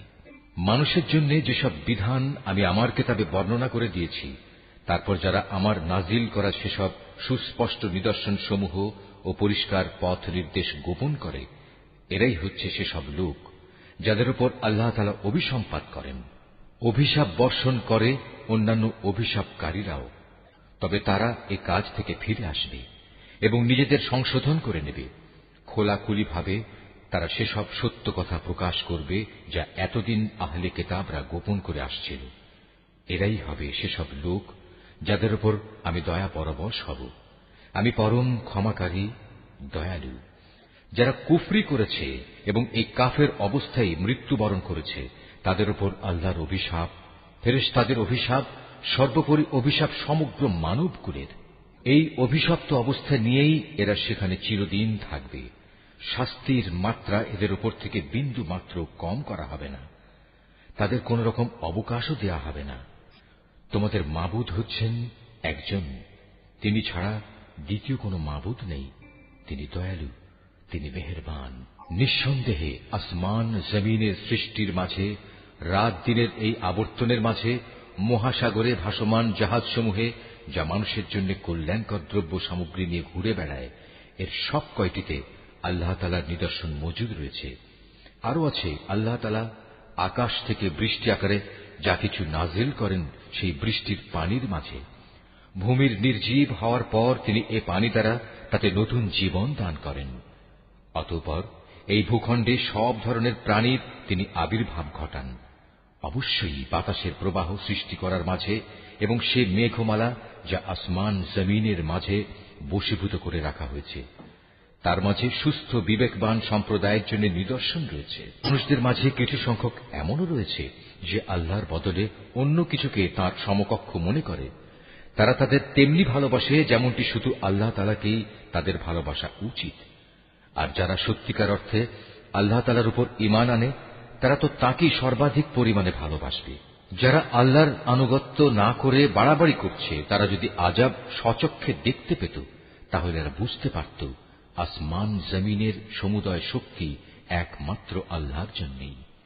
শাস্তি দেওয়ার ব্যাপারে তিনি অত্যন্ত কঠোর। সেদিন ভয়াবহ শাস্তি দেখে হতভাগ্য লোকেরা দুনিয়ায় যাদের তারা মেনে চলত তাদের অনুসারীদের সাথে সম্পর্ক ছেদের কথা বলবে, আমরা তো এদের চিনিই না। এদের উভয়ের মধ্যেকার ভঙ্গুর সব সম্পর্ক সেদিন ছিন্ন বিচ্ছিন্ন হয়ে যাবে। এ হতাশাগ্রস্ত অনুসারীরা সেদিন বলবে, আবার যদি একবার আমাদের জন্য পৃথিবীতে ফিরে যাবার সুযোগ থাকত, তাহলে আজ যেমনি করে তারা আমাদের সাথে সম্পর্ক ছেদ করেছে, আমরা সেখানে গিয়ে তাদের সাথে যাবতীয় সম্পর্ক ছেদ করে আসতাম। এভাবেই আল্লাহ তাআলা তাদের সমগ্র জীবনের কর্মকাণ্ডগুলো তাদের সামনে একরাশ লজ্জা ও আক্ষেপ হিসেবে তুলে ধরবেন। তাদের জন্য যে জাহান্নাম নির্ধারিত হয়ে আছে, এরা কখনো সেই জাহান্নাম থেকে বেরিয়ে আসতে পারবে না। হে মানুষ, তোমরা আল্লাহর জমিনে যা কিছু হালাল ও পবিত্র জিনিস আছে তা খাও, এবং হালাল হারামের ব্যাপারে শয়তানের পদাঙ্ক অনুসরণ করো না। অবশ্যই সে তোমাদের প্রকাশ্য দুশমন। শয়তানের কাজ হচ্ছে সে তোমাদের সব সময় পাপ ও অশ্লীল কাজের আদেশ দেয়, যাতে করে আল্লাহ তাআলার নামে তোমরা এমন সব কথা বলতে শুরু করো যা সম্পর্কে তোমরা কিছুই জানো না। তাদের যখন বলা হয় আল্লাহ তাআলা যা কিছু নাজিল করেছেন তোমরা তা মেনে চলো, তারা বলে, আমরা তো শুধু সে পথেরই অনুসরণ করব যে পথের উপর আমরা আমাদের বাপ দাদাদের পেয়েছি। তাদের বাপ দাদারা যদি এ ব্যাপারে কোনো জ্ঞান বুদ্ধির পরিচয় নাও দিয়ে থাকে, কিংবা তারা যদি হেদায়েত নাও পেয়ে থাকে, তবু কি তারা তাদের অনুসরণ করবে? এভাবে যারা হেদায়েত অস্বীকার করে তাদের উদাহরণ হচ্ছে এমন জন্তুর মতো যে তার পালের আরেকটি জন্তুকে যখন ডাক দেয় তখন পেছনে সেই জন্তুটি তার চিৎকার ও কান্নার আওয়াজ ছাড়া আর কিছুই শুনতে পায় না। মূলত এরা কানেও শোনে না, কথাও বলতে পারে না, চোখেও দেখে না। এ কারণে হেদায়েতের কথাও এরা বোঝে না। মানুষ, তোমরা যারা ঈমান এনেছ, আমি যেসব পাক পবিত্র জিনিস তোমাদের দান করেছি নিঃসংকোচে তা তোমরা খাও, এবং এই নিয়ামতের জন্য আল্লাহ তাআলার শুকর আদায় করো। অবশ্য যদি তোমরা হালাল হারামের ব্যাপারে একান্তভাবে শুধু তাঁরই দাসত্ব করো। অবশ্যই তিনি মৃত জন্তুর গোশত, সব ধরনের রক্ত ও শূকরের গোশত হারাম ঘোষণা করেছেন, এবং এমন সব জন্তু হারাম করেছেন যা আল্লাহ তাআলা ছাড়া অন্য কারো নামে জবাই কিংবা উৎসর্গ করা হয়েছে। তবে সে ব্যক্তির কথা আলাদা যাকে এজন্য বাধ্য করা হয়েছে। যদি সে ব্যক্তি এমন হয় যে সে আল্লাহর আইনের সীমা লঙ্ঘনকারী হয় না, অথবা যেটুকু হলে জীবনটা বাঁচে তার চেয়ে বেশি ভোগ করে তাতে অভ্যস্ত হয়ে পড়ে না, তাহলে এই অপারগতার সময় হারাম খেলে তার উপর কোনো গুনাহ নেই। অবশ্যই আল্লাহ তাআলা ক্ষমাশীল, তিনি অনেক মেহেরবান। এ সত্ত্বেও যারা আল্লাহর নাজিল করা তাঁর কিতাবের অংশবিশেষ গোপন করে রাখে এবং সামান্য বৈষয়িক মূল্যে তা বিক্রি করে দেয়, তারা এটা দিয়ে যা হাসিল করে তা হচ্ছে আগুন, যা দিয়ে তারা নিজেদের পেট ভর্তি করে রাখে। শেষ বিচারের দিনে আল্লাহ তাআলা তাদের সাথে কথা বলবেন না, তিনি তাদের সেদিন পবিত্রও করবেন না। ভয়াবহ আযাব এদের জন্য নির্দিষ্ট। এরা হেদায়েতের বদলে গুমরাহির পথ কিনে নিয়েছে, ক্ষমার বদলে তারা আযাব বেছে নিয়েছে। এরা ধৈর্যের সাথে ধীরে ধীরে জাহান্নামের আগুনের উপর গিয়ে পড়েছে। এটা এই জন্যে আল্লাহ তাআলা মানব জাতির জন্য আগে থেকেই সত্য দ্বীন সহকারে কিতাব নাজিল করে দিয়েছেন। যারা এই কিতাবে মতবিরোধে লিপ্ত হয়েছে তারা সত্য ও ন্যায়ের পথ থেকে অনেক দূরে বিক্ষিপ্ত হয়ে গেছে। তোমরা তোমাদের মুখ পূর্ব দিকে ফেরাও বা পশ্চিম দিকে ফেরাও, এতে কিন্তু কোনোই কল্যাণ নিহিত নেই। আসল নেকি হচ্ছে একজন মানুষ ঈমান আনবে আল্লাহর উপর, পরকালের উপর, ফেরেশতাদের উপর, আল্লাহর কেতাবের উপর, কেতাবের বাহক নবী রসুলদের উপর, এবং আল্লাহর দেয়া মাল সম্পদ তারই ভালোবাসা পাবার মানুষে আত্মীয় স্বজন, এতিম মিসকিন ও পথিক মুসাফিরের জন্য ব্যয় করবে। সাহায্য প্রার্থী দুস্থ মানুষ, সর্বোপরি মানুষদের কয়েদ ও দাসত্বের বন্দী দশা থেকে মুক্ত করার কাজে অর্থ ব্যয় করবে। নামাজ প্রতিষ্ঠা করবে, দারিদ্র বিমোচনের জন্য যাকাত আদায় করবে। তাছাড়াও রয়েছে সেসব পুণ্যবান মানুষ যারা প্রতিশ্রুতি দিলে তা পালন করে, ক্ষুধা দারিদ্র্যের সময় ও দুর্দিনে ধৈর্য ধারণ করে। মূলত এরাই হচ্ছে সত্যবাদী এবং এরাই হচ্ছে প্রকৃত আল্লাহভীরু মানুষ। হে মানুষ, যারা ঈমান এনেছ, তোমাদের জন্য নরহত্যার কিসাস তথা প্রতিশোধ কিভাবে নিতে হবে তা নির্ধারণ করে দেয়া হয়েছে, এবং তা এই যে মৃত স্বাধীন ব্যক্তির বদলে স্বাধীন ব্যক্তি দণ্ডাজ্ঞা পাবে, দাসের বদলে পাবে দাস, নারীর বদলে নারীর উপর দণ্ড প্রযোজ্য হবে। অবশ্য যে হত্যাকারীকে, যাকে হত্যা করা হয়েছে, তার পরিবারের লোকেরা কিংবা তার ভাইয়ের পক্ষ থেকে ক্ষমা করে দেয়া হয়, তার ক্ষেত্রে কোন ন্যায়ানুগ পন্থা অনুসরণ করে তা সম্পন্ন করতে হবে। এটা তোমাদের মালিকের পক্ষ থেকে দণ্ড হ্রাস করার উপায় এবং তার একটি অনুগ্রহ মাত্র। যদি কেউ এর পরেও বাড়াবাড়ি করে তাহলে তার জন্য কঠোর শাস্তি রয়েছে। হে বিবেকবান লোকেরা, আল্লাহর নির্ধারিত এই কিসাসের মাঝেই সত্যিকার অর্থে তোমাদের সমাজ ও জাতির জীবন নিহিত রয়েছে। আশা করা যায় অতঃপর তোমরা সতর্ক হয়ে চলবে। হে ঈমানদার লোকেরা, তোমাদের জন্য এই আদেশ জারি করা হয়েছে যে যদি তোমাদের মাঝে কোনো লোকের মৃত্যু এসে হাজির হয় এবং সে যদি কিছু সম্পদ রেখে যায়, তাহলে ন্যায়ানুগ পন্থায় তা বন্টনের কাজে তার পিতামাতা ও আত্মীয় স্বজনের জন্য ওসিয়তের ব্যবস্থা রয়েছে। এটা পরহেজগার লোকদের উপর একান্ত করণীয়। যারা তার এই ওসিয়ত শুনে নেওয়ার পর নিজেদের স্বার্থে তা পাল্টে নিল, তাদের জানা উচিত এটা বদলানোর অপরাধের দায়িত্ব তাদের উপরেই বর্তাবে। আল্লাহ তাআলা সবকিছুই শোনেন এবং সবকিছুই তার জানা। অবশ্য কারো যদি ওসিয়তকারীর কাছ থেকে এই ধরনের আশঙ্কা থাকে যে সে পক্ষপাতিত্ব করে কারো প্রতি অবিচার করে গেছে কিংবা কারো সাথে এর ফলে নাইনসাফি করা হয়েছে, তাহলে যদি সদিচ্ছা নিয়ে মূল বিষয়টি সংশোধন করে নেয়, এতে তার কোনো দোষ হবে না। আল্লাহ তাআলা বড়ই ক্ষমাশীল, মেহেরবান। হে মানুষ, তোমরা যারা ঈমান এনেছ, তোমাদের উপর রোজা ফরজ করে দেয়া হয়েছে, যেমনি করে ফরজ করা হয়েছিল তোমাদের পূর্ববর্তী লোকদের উপর, যেন তোমরা এর মাধ্যমে আল্লাহকে ভয় করতে পারো। রোজা ফরজ করা হয়েছে কয়েকটি নির্দিষ্ট দিনের জন্য। তারপরেও কেউ যদি সেই দিনগুলোতে অসুস্থ হয়ে যায় কিংবা কেউ যদি তখন সফরে থাকে, সে ব্যক্তি সমপরিমাণ দিনের রোজা সুস্থ হয়ে অথবা সফর থেকে ফিরে এসে আদায় করে নেবে। এর পরেও যাদের উপর রোজা একান্ত কষ্টকর হবে, তাদের জন্য এর বিনিময়ে ফেদিয়া থাকবে, এবং তা হচ্ছে একজন গরিব ব্যক্তিকে তৃপ্তি ভরে খাবার দেয়া। অবশ্য যদি কোনো ব্যক্তি এর চাইতে বেশি দিয়ে ভালো কাজ করতে চায়, তাহলে এ অতিরিক্ত কাজ তার জন্য হবে একান্ত কল্যাণকর। তবে এ সময় তোমরা যদি রোজা রাখতে পারো, তাই তোমাদের জন্য ভালো। তোমরা যদি রোজার উপকারিতা সম্পর্কে জানতে যে এতেই কল্যাণ রয়েছে। রোজার মাস এমন একটি মাস যাতে কোরআন নাজিল করা হয়েছে, আর এই কোরআন হচ্ছে মানব জাতির জন্য পথের দিশা, সৎ পথের সুস্পষ্ট নিদর্শন, মানুষদের জন্য হক বাতিলের পার্থক্যকারী। অতএব তোমাদের মধ্যে যে ব্যক্তি এ মাসটি পাবে, সে এতে রোজা রাখবে। তবে যদি সে অসুস্থ হয়ে পড়ে কিংবা সফরে থাকে, সে পরবর্তী কোনো সময় গুনে গুনে সেই পরিমাণ দিন পূরণ করে নেবে। এ সুযোগ দিয়ে আল্লাহ তাআলা তোমাদের জীবন আসান করে দিতে চান। আল্লাহ তাআলা কখনোই তোমাদের জীবন কঠোর করে দিতে চান না। আল্লাহর উদ্দেশ্য হচ্ছে তোমরা যেন গুনে গুনে রোজার সংখ্যাগুলো পূরণ করতে পারো।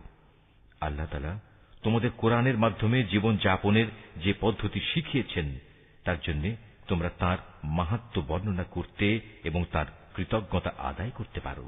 হে নবী, আমার কোন বান্দা যখন তোমাকে আমার ব্যাপারে জিজ্ঞেস করে, তাকে তুমি বলে দিও, আমি তার একান্ত কাছেই আছি, আমি আহ্বানকারীর ডাকে সাড়া দিই যখন সে আমাকে ডাকে, তাই তাদের উচিত আমার আহ্বানে সাড়া দেয়া এবং সম্পূর্ণভাবে আমার উপরই ঈমান আনা। আশা করা যায় এতে করে তারা সঠিক পথের সন্ধান পাবে। রোজার মাসের রাতের বেলায় তোমাদের স্ত্রীদের কাছে যৌন মিলনের জন্য যাওয়া তোমাদের জন্য হালাল করে দেয়া হয়েছে, কারণ তোমাদের নারীরা যেমনি তোমাদের জন্য পোশাক স্বরূপ, ঠিক তোমরাও তাদের জন্য পোশাক সমতুল্য। আল্লাহ তাআলা এটা জানেন। রোজার মাসে রাতের বেলায় স্ত্রী সহবাসের ব্যাপারে তোমরা নানা ধরনের আত্মপ্রতারণার আশ্রয় নিচ্ছিলে, তাই তিনি তোমাদের উপর থেকে কড়াকড়ি শিথিল করে তোমাদের উপর দয়া করলেন এবং তোমাদের মাফ করে দিলেন। এখন তোমরা চাইলে তাদের সাথে সহবাস করতে পারো এবং এ ব্যাপারে আল্লাহ পাক তোমাদের জন্য যা বিধিবিধান কিংবা সন্তান লিখে রেখেছেন তা সন্ধান করো। রোজার সময় পানাহারের ব্যাপারে আল্লাহর নির্দেশ হচ্ছে, তোমরা পানাহার অব্যাহত রাখতে পারো যতক্ষণ পর্যন্ত রাতের অন্ধকার রেখার ভেতর থেকে ভোরের শুভ্র আলোক রেখা তোমাদের জন্য পরিষ্কার প্রতিভাত না হয়। অতঃপর তোমরা রাতের আগমন পর্যন্ত রোজা পূর্ণ করে নাও। তবে মসজিদে যখন তোমরা ইতিকাফ অবস্থায় থাকবে তখন নারী সম্ভোগ থেকে বিরত থেকো। এই হচ্ছে আল্লাহ তাআলার নির্ধারিত সীমারেখা। অতএব তোমরা কখনো এর কাছেও যেও না। এভাবেই আল্লাহ তাআলা তাঁর যাবতীয় নিদর্শন মানুষদের জন্য বলে দিয়েছেন, যাতে করে তারা এ আলোকে আল্লাহ তাআলাকে ভয় করতে পারে। তোমরা একে অন্যের অর্থ সম্পদ অন্যায় অবৈধভাবে আত্মসাৎ করো না। আবার জেনে বুঝে অন্যায়ভাবে অন্যের সম্পদ ভোগ করার জন্য এর একাংশ বিচারকদের সামনে ঘুষ কিংবা উপঢৌকন হিসেবেও পেশ করো না। নবী, তারা তোমাকে নতুন চাঁদগুলো ও তাদের বাড়া কমা সম্পর্কে জিজ্ঞেস করবে।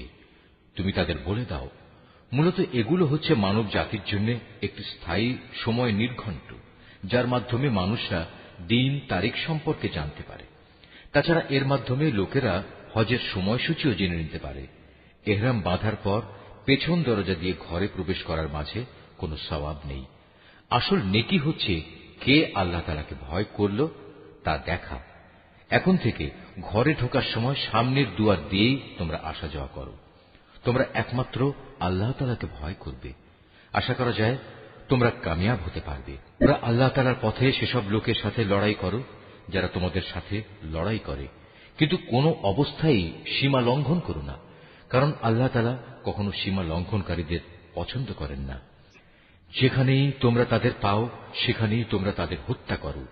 যেসব স্থান থেকে তারা তোমাদের বহিষ্কার করে দিয়েছে তোমরাও তাদের সেসব স্থান থেকে বের করে দাও। জেনে রেখো, ফিতনা, ফাসাদ, দাঙ্গা হাঙ্গামা, নরহত্যার চাইতেও বড় অপরাধ তোমরা কাবা ঘরের পাশে কখনো তাদের সাথে যুদ্ধে লিপ্ত হও না, যতক্ষণ পর্যন্ত তারা সেখানে তোমাদের আক্রমণ না করে। তারা যদি তোমাদের সাথে যুদ্ধ করে তাহলে তোমরা তাদের সাথে যুদ্ধ করো। এভাবেই কাফেরদের শাস্তি দেয়া হয়। তবে তারা যদি যুদ্ধ বিগ্রহ থেকে ফিরে আসে তাহলে মনে রেখো, আল্লাহ তাআলা বড়ই ক্ষমাশীল ও দয়ার আধার। তোমরা তাদের সাথে লড়াই করতে থাকো যতক্ষণ না জমিন থেকে ফিতনা নির্মূল হয়ে যায় এবং আল্লাহর জমিনে আল্লাহর দেয়া জীবন ব্যবস্থা পূর্ণাঙ্গভাবে আল্লাহর জন্য নির্দিষ্ট হয়ে যায়। যদি তারা যুদ্ধ থেকে ফিরে আসে তবে তাদের সাথে আর কোনো বাড়াবাড়ি নয়। তবে হ্যাঁ, যারা নিজেরাই জালেম তাদের উপর এটা প্রযোজ্য নয়। একটি সম্মানিত মাসের বদলেই একটি সম্মানিত মাস আশা করা যাবে। প্রয়োজনে এ সম্মানিত মাস সমূহেও প্রতিশোধ ব্যবস্থা বৈধ হবে। এ সময়ে যদি কেউ তোমাদের উপর হস্ত প্রসারিত করে তাহলে তোমরাও তাদের উপর তেমনি হস্ত প্রসারিত করে জবাব দাও। তবে সর্বদাই আল্লাহকে ভয় করতে থাকো। মনে রেখো, যারা অপরাধ থেকে বেঁচে থাকে আল্লাহ তাআলা তাদের সাথে রয়েছেন। আল্লাহর পথে অর্থ সম্পদ ব্যয় করো। অর্থ সম্পদ আঁকড়ে ধরে নিজেদের হাতেই নিজেদের ধ্বংসের অতলে নিক্ষেপ করো না, এবং তোমরা অন্য মানুষদের সাথে দয়া অনুগ্রহ করো। নিশ্চয়ই আল্লাহ তাআলা অনুগ্রহকারী ব্যক্তিদের ভালোবাসেন। আল্লাহ তাআলার সন্তুষ্টির জন্য হজ ও উমরা সম্পন্ন করো। পথে যদি তোমাদের কোথাও আটকে দেয়া হয় তাহলে সে স্থানেই কোরবানির জন্য যা কিছু সহজভাবে হাতের কাছে পাওয়া যায় তা দিয়েই কোরবানি আদায় করে নাও। তবে কোরবানির পশু তার নির্দিষ্ট গন্তব্যস্থলে পৌঁছার আগ পর্যন্ত তোমরা তোমাদের মাথা মুন্ডন করো না।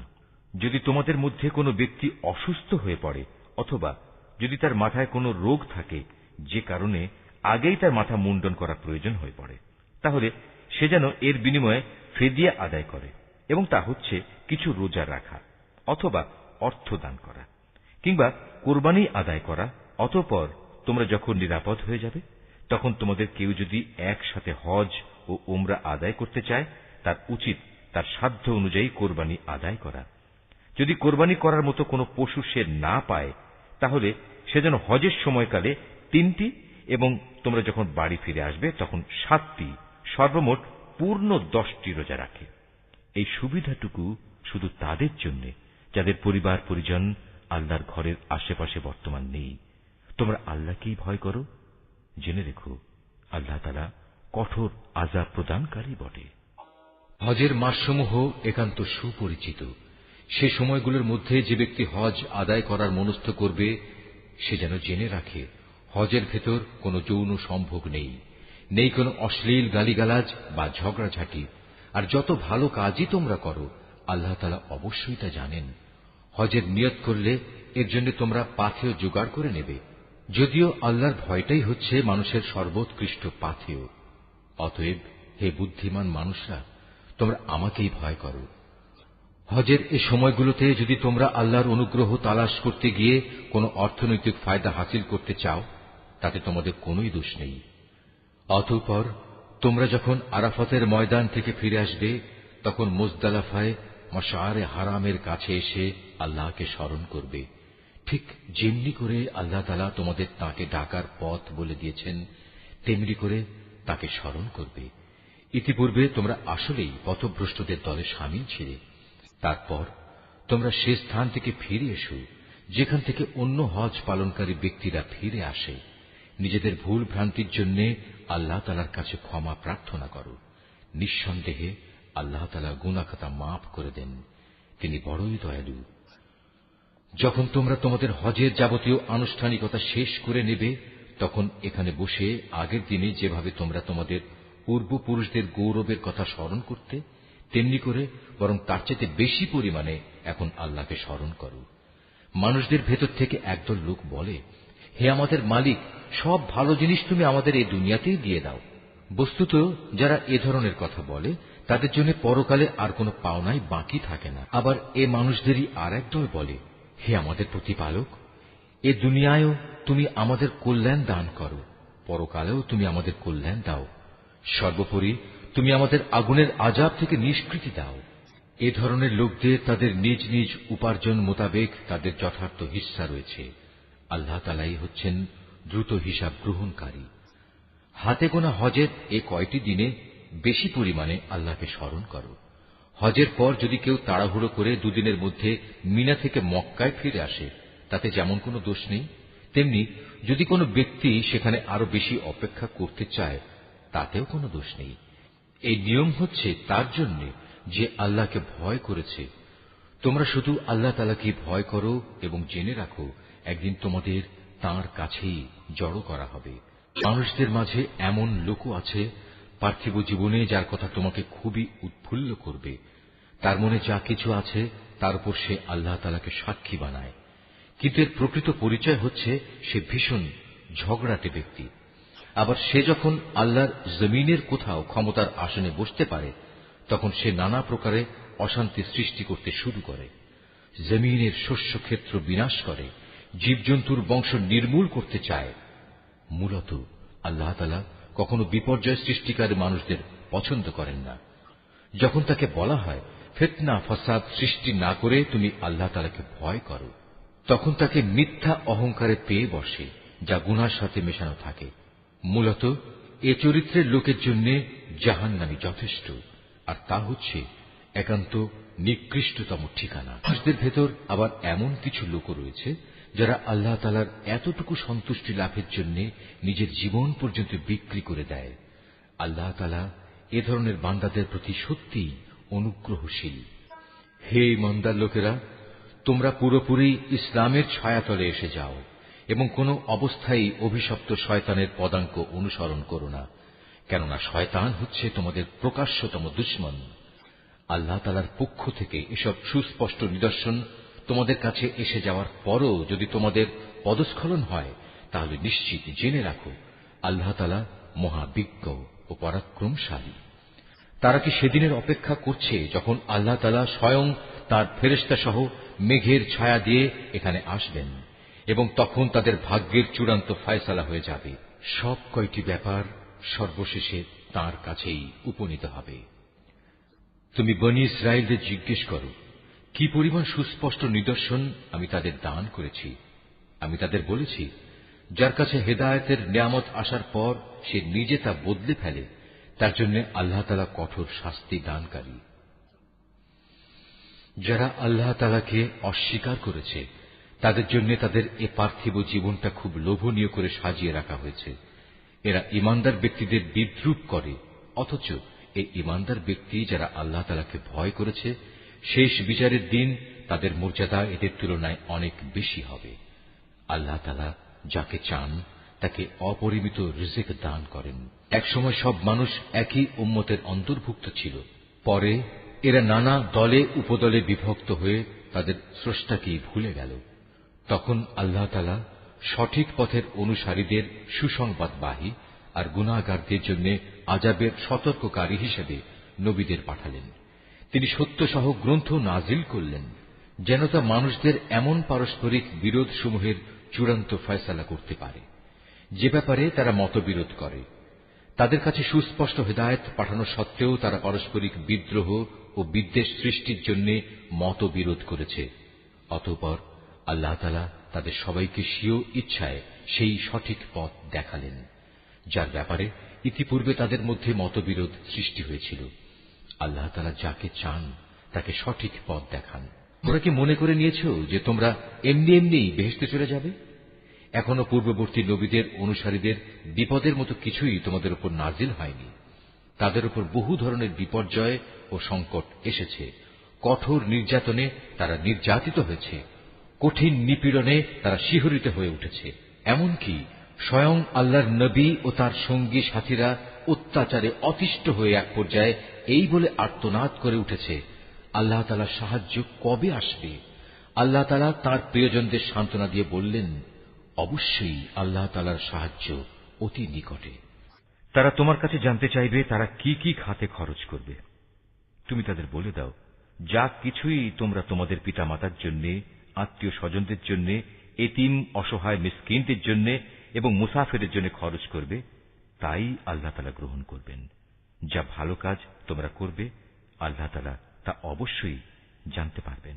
সত্য প্রতিষ্ঠা ও অসত্য নির্মূল করার জন্য যুদ্ধ তোমাদের উপর ফরজ করে দেয়া হয়েছে, আর এটাই তোমাদের ভালো লাগে না। কিন্তু তোমাদের জেনে রাখা উচিত, এমন কোন জিনিস তো থাকতে পারে যা তোমাদের ভালো লাগে না, অথচ তাই তোমাদের জন্য কল্যাণকর। আবার একইভাবে এমন কোন জিনিস যা তোমাদের খুবই ভালো লাগবে, কিন্তু পরিণামে তা হবে তোমাদের জন্য খুবই ক্ষতিকর। আল্লাহ তাআলাই সব চাইতে ভালো জানেন, তোমরা কিছুই জানো না। সম্মানিত মাস ও তাতে যুদ্ধ করা সম্পর্কে তারা তোমাকে জিজ্ঞেস করবে। তুমি তাদের বলে দাও, এই মাসে যুদ্ধ বিগ্রহ করা অনেক বড় গুনার কথা, কিন্তু আল্লাহর কাছে এর চাইতে বড় গুনাহ হচ্ছে আল্লাহর পথ থেকে মানুষদের ফিরিয়ে রাখা, আল্লাহকে অস্বীকার করা, খানায়ে কাবার দিকে যাওয়ার পথ রোধ করা ও সেখানকার অধিবাসীদের সেখান থেকে বের করে দেয়া। আর আল্লাহ দ্রোহিতার ফিতনা, ফাসাদ, হত্যাকাণ্ডের চাইতেও অনেক বড় অন্যায়। এ কারণেই এরা তোমাদের সাথে এ মাসসমূহে লড়াই বন্ধ করে দেবে বলে তুমি ভেবো না। তারা তো পারলে বরং তোমাদের সবাইকে তোমাদের ইসলামী জীবন বিধান থেকেও ফিরিয়ে নিতে চাইবে। যদি তোমাদের কোনো ব্যক্তি তার দ্বীন থেকে ফিরে যায়, অতঃপর সে মৃত্যুমুখে পতিত হয় এমন অবস্থায় যে সে সুস্পষ্ট কাফের ছিল, তাহলে তারাই হবে সে লোক যাদের যাবতীয় কর্মকাণ্ড দুনিয়া আখিরাতে বিফলে যাবে, আর এরাই হবে জাহান্নামের অধিবাসী। সেখানে তারা চিরদিন থাকবে। যারা ঈমান এনেছে, যারা হিজরত করেছে এবং আল্লাহর পথে জিহাদ করেছে, তারাই আল্লাহ তাআলার পক্ষ থেকে অনুগৃহীত হবার আশা করতে পারে। আল্লাহ তাআলা ক্ষমাশীল, অত্যন্ত দয়ালু। নবী, এরা তোমাকে মদ ও জুয়া সম্পর্কে জিজ্ঞেস করবে। তুমি তাদের বলে দাও, এ দুটো জিনিসের মধ্যে অনেক বড় ধরনের পাপ রয়েছে, যদিও মানুষের জন্য এর কিছু কিছু ব্যবসায়িক উপকারিতাও রয়েছে, কিন্তু এ উভয়ের ধ্বংসকারী গুনাহ তার ব্যবসায়িক উপকারিতার চাইতে অনেক বেশি। তারা তোমাকে এও জিজ্ঞেস করে তারা নেক কাজে কি কি খরচ করবে। তুমি তাদের বলো, দৈনন্দিন প্রয়োজন পূরণের পর যা অতিরিক্ত তাই। আল্লাহ তাআলা এভাবে তোমাদের জন্য তাঁর আয়াতসমূহ খুলে খুলে বলে দেন, যাতে করে তোমরা এ নিয়ে চিন্তা ভাবনা করতে পারো। এ নির্দেশ তোমাদের ইহকাল ও পরকালের কল্যাণের জন্যই। তোমাকে তারা এতিমদের ব্যাপারে জিজ্ঞেস করবে। তুমি বলো, তাদের জন্য গৃহীত সব পন্থাই উত্তম। যদি তোমরা তোমাদের ধন সম্পদ তাদের সাথে মিশিয়ে ফেলো, তাতে কোনো দোষ নেই, কারণ তারা তো তোমাদেরই ভাই। আর আল্লাহ তাআলা এটা ভালো করেই জানেন কে ন্যায়ানুগ পন্থায় আছে আর কে ফাসাদি স্বভাবের লোক। আল্লাহ তাআলা চাইলে এ ব্যাপারে আরো অধিক কড়াকড়ি আরোপ করতে পারতেন। নিঃসন্দেহে আল্লাহ তাআলা ক্ষমতাবান এবং কুশলীও। তোমরা কখনো কোনো মুশরিক নারী বিয়ে করো না, যতক্ষণ না তারা ঈমান আনে। মনে রেখো, একজন মুসলমান দাসীও একজন ঐতিহ্যবাহী মুশরিক নারীর চাইতে উত্তম, যদিও এ মুশরিক নারীটি তোমাদের বেশি ভালো লাগে। হে মুসলিম মহিলারা, তোমরা কখনো কোনো মুশরিক পুরুষদের বিয়ে করো না, যতক্ষণ না তারা আল্লাহর উপর ঈমান আনে। কেননা একজন ঈমানদার দাসও একজন উঁচু খানদানের মুশরিক ব্যক্তির চাইতে ভালো, যদিও এ মুশরিক ব্যক্তিটি তোমাদের ভালো লাগে। আসলে এরা তোমাদের জাহান্নামের আগুনের দিকেই ডেকে নেবে।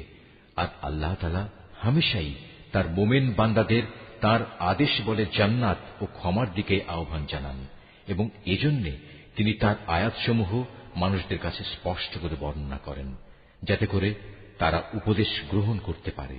হে নবী, তারা তোমার কাছ থেকে মহিলাদের মাসিক ঋতুকাল ও এ সময়ে তাদের সাথে দৈহিক মিলন সম্পর্কে জানতে চাইবে। তুমি তাদের বলো, আসলে মহিলাদের এ সময়টা হচ্ছে একটি অপবিত্র ও কষ্টকর অবস্থা। কাজেই ঋতুস্রাবকালে তাদের সঙ্গ বর্জন করবে এবং তোমরা দৈহিক মিলনের জন্য তাদের কাছে যেও না, যতক্ষণ না তারা পুনরায় পবিত্র হয়। অতঃপর তারা যখন পুরো পাক সাফ হয়ে যায়, তখন তোমরা তাদের কাছে যাও। দৈহিক মিলনের যে পদ্ধতি আল্লাহ তাআলা শিখিয়ে দিয়েছেন সেভাবে যাবে। আল্লাহ তাআলা অবশ্যই সেসব লোকদের ভালোবাসেন যারা আল্লাহর দিকেই ফিরে আসে এবং যারা পাক পবিত্রতা অবলম্বন করে। তোমাদের স্ত্রীরা হচ্ছে তোমাদের জন্য সন্তান উৎপাদনের ফসল ক্ষেত্র। তোমরা তোমাদের এই ফসল ক্ষেত্রে যেভাবে ইচ্ছা সেভাবেই গমন করো। তোমরা সময় থাকতে নিজেদের জন্য কিছু অগ্রিম নেক আমল পাঠিয়ে দাও। তোমরা আল্লাহকে ভয় করো। জেনে রেখো, একদিন তোমাদের সবাইকে তাঁর সামনাসামনি হতে হবে। মোমেনদের তুমি পুরস্কারের সুসংবাদ দান করো। তোমরা তোমাদের এমন শপথের জন্য আল্লাহর নামকে কখনো ঢাল হিসাবে ব্যবহার করবে না, যার মাধ্যমে ভালো কাজ করা, আল্লাহ তাআলাকে ভয় করা এবং মানুষদের মাঝে শান্তি শৃঙ্খলা প্রতিষ্ঠা করার কাজ থেকে তোমরা দূরে থাকবে। কারণ আল্লাহ তাআলা তোমাদের সবকিছুই শোনেন এবং সব কথাই তিনি জানেন। আল্লাহ তাআলা তোমাদের নিরর্থক শপথের জন্য কখনো পাকড়াও করবেন না, তবে তিনি অবশ্যই সেসব শপথের ব্যাপারে তোমাদের জিজ্ঞাসাবাদ করবেন, যা তোমরা আন্তরিকভাবে সম্পন্ন করো। বস্তুত আল্লাহ তাআলা বড় ক্ষমাশীল ও ধৈর্যশীল। যেসব লোক নিজ স্ত্রীদের কাছে যাবে না বলে কসম করেছে, তাদের এ ব্যাপারে মনস্থির করার জন্য 4 মাসের অবকাশ রয়েছে। এ সময়ের ভেতর যদি তারা তাদের কসম থেকে ফিরে আসে, তাহলে জেনে রেখো আল্লাহ তাআলা ক্ষমাশীল ও দয়াবান। আর তারা যদি এ সময়ের ভেতর তালাক দেওয়ার সিদ্ধান্ত করে, তাহলে তারা যেন জেনে রাখে আল্লাহ তাআলা সব শোনেন, জানেন। তালাকপ্রাপ্তা মহিলারা যেন 3টি মাসিক ঋতু অথবা ঋতু থেকে পবিত্র থাকার 3টি মুদ্দত পর্যন্ত নিজেদের পুনরায় বিয়ের বন্ধন থেকে দূরে রাখে। তাদের গর্ভে আল্লাহ তাআলা যা কিছু সৃষ্টি করেছেন তা গোপন করা কোনো অবস্থায় তাদের পক্ষে ন্যায়সঙ্গত হবে না, যদি তারা আল্লাহর উপর এবং পরকালের উপর ঈমান আনে। এ সময়ের ভেতর তাদের ফিরিয়ে নেয়ার ব্যাপারে তাদের স্বামীরা অবশ্য বেশি অধিকারী, যদি তারা উভয়ে পরস্পর মিলেমিশে চলতে চায়। পুরুষদের উপর নারীদের যেমন ন্যায়ানুগ অধিকার রয়েছে, তেমনি রয়েছে নারীদের উপর পুরুষের অধিকার। পারিবারিক ভরণ পোষণের দায়িত্বের কারণে তাদের উপর পুরুষের মর্যাদা একমাত্রা বেশি রয়েছে। আল্লাহ তাআলা বিপুল ক্ষমতার মালিক, তিনি পরম কুশলী। তালাক 2 বার মাত্র উচ্চারণ করা যেতে পারে। তৃতীয়বারের আগেই হয় সম্মান মর্যাদার সাথে তাকে ফিরিয়ে আনতে হবে, অথবা সহৃদয়তার সাথে তাকে চলে যেতে দেবে। তোমাদের জন্য এটা কোনো অবস্থায় ন্যায়সঙ্গত নয় যে বিয়ের আগে যা কিছু তোমরা তাদের দিয়েছ তা তাদের থেকে ফিরিয়ে নেবে। তবে আল্লাহর নির্দিষ্ট সীমারেখার ভেতরে থেকে স্বামী স্ত্রী একত্রে জীবন কাটাতে পারবে না এমন আশঙ্কা যদি দেখা দেয়, তখন আলাদা হয়ে যাওয়াটাই উত্তম। এমন অবস্থায় যদি তোমাদের ভয় হয় যে এরা আল্লাহর বিধানের গণ্ডির ভেতর থাকতে পারবে না, তাহলে স্ত্রী যদি স্বামীকে কিছু বিনিময় দেয় এবং তা দিয়ে বিচ্ছেদ ঘটিয়ে নেয়, তাহলে তাদের উভয়ের উপর এটা কোনো দূষণীয় বিষয় হবে না। জেনে রাখো, এটা হচ্ছে আল্লাহর নির্ধারিত সীমারেখা, তা কখনো অতিক্রম করো না। আর যারা আল্লাহর দেয়া সীমারেখা লঙ্ঘন করে তারা হচ্ছে সুস্পষ্ট জালেম। যদি সে তাকে তালাক দিয়েই দেয়, তাহলে তারপর এ স্ত্রী তার জন্য আর বৈধ হবে না। হ্যাঁ, যদি তাকে অপর কোনো স্বামী বিয়ে করে এবং নিয়ম মাফিক তাকে তালাক দেয় এবং পরবর্তী পর্যায়ে তারা যদি সত্যি মনে করে তারা এখন স্বামী স্ত্রীর অধিকার সম্পর্কে আল্লাহর সীমারেখা মেনে চলতে পারবে, তাহলে পুনরায় বিয়ে বন্ধনে ফিরে আসাতে তাদের উপর কোনো দোষ নেই। এটা হচ্ছে আল্লাহর বেঁধে দেয়া সীমারেখা।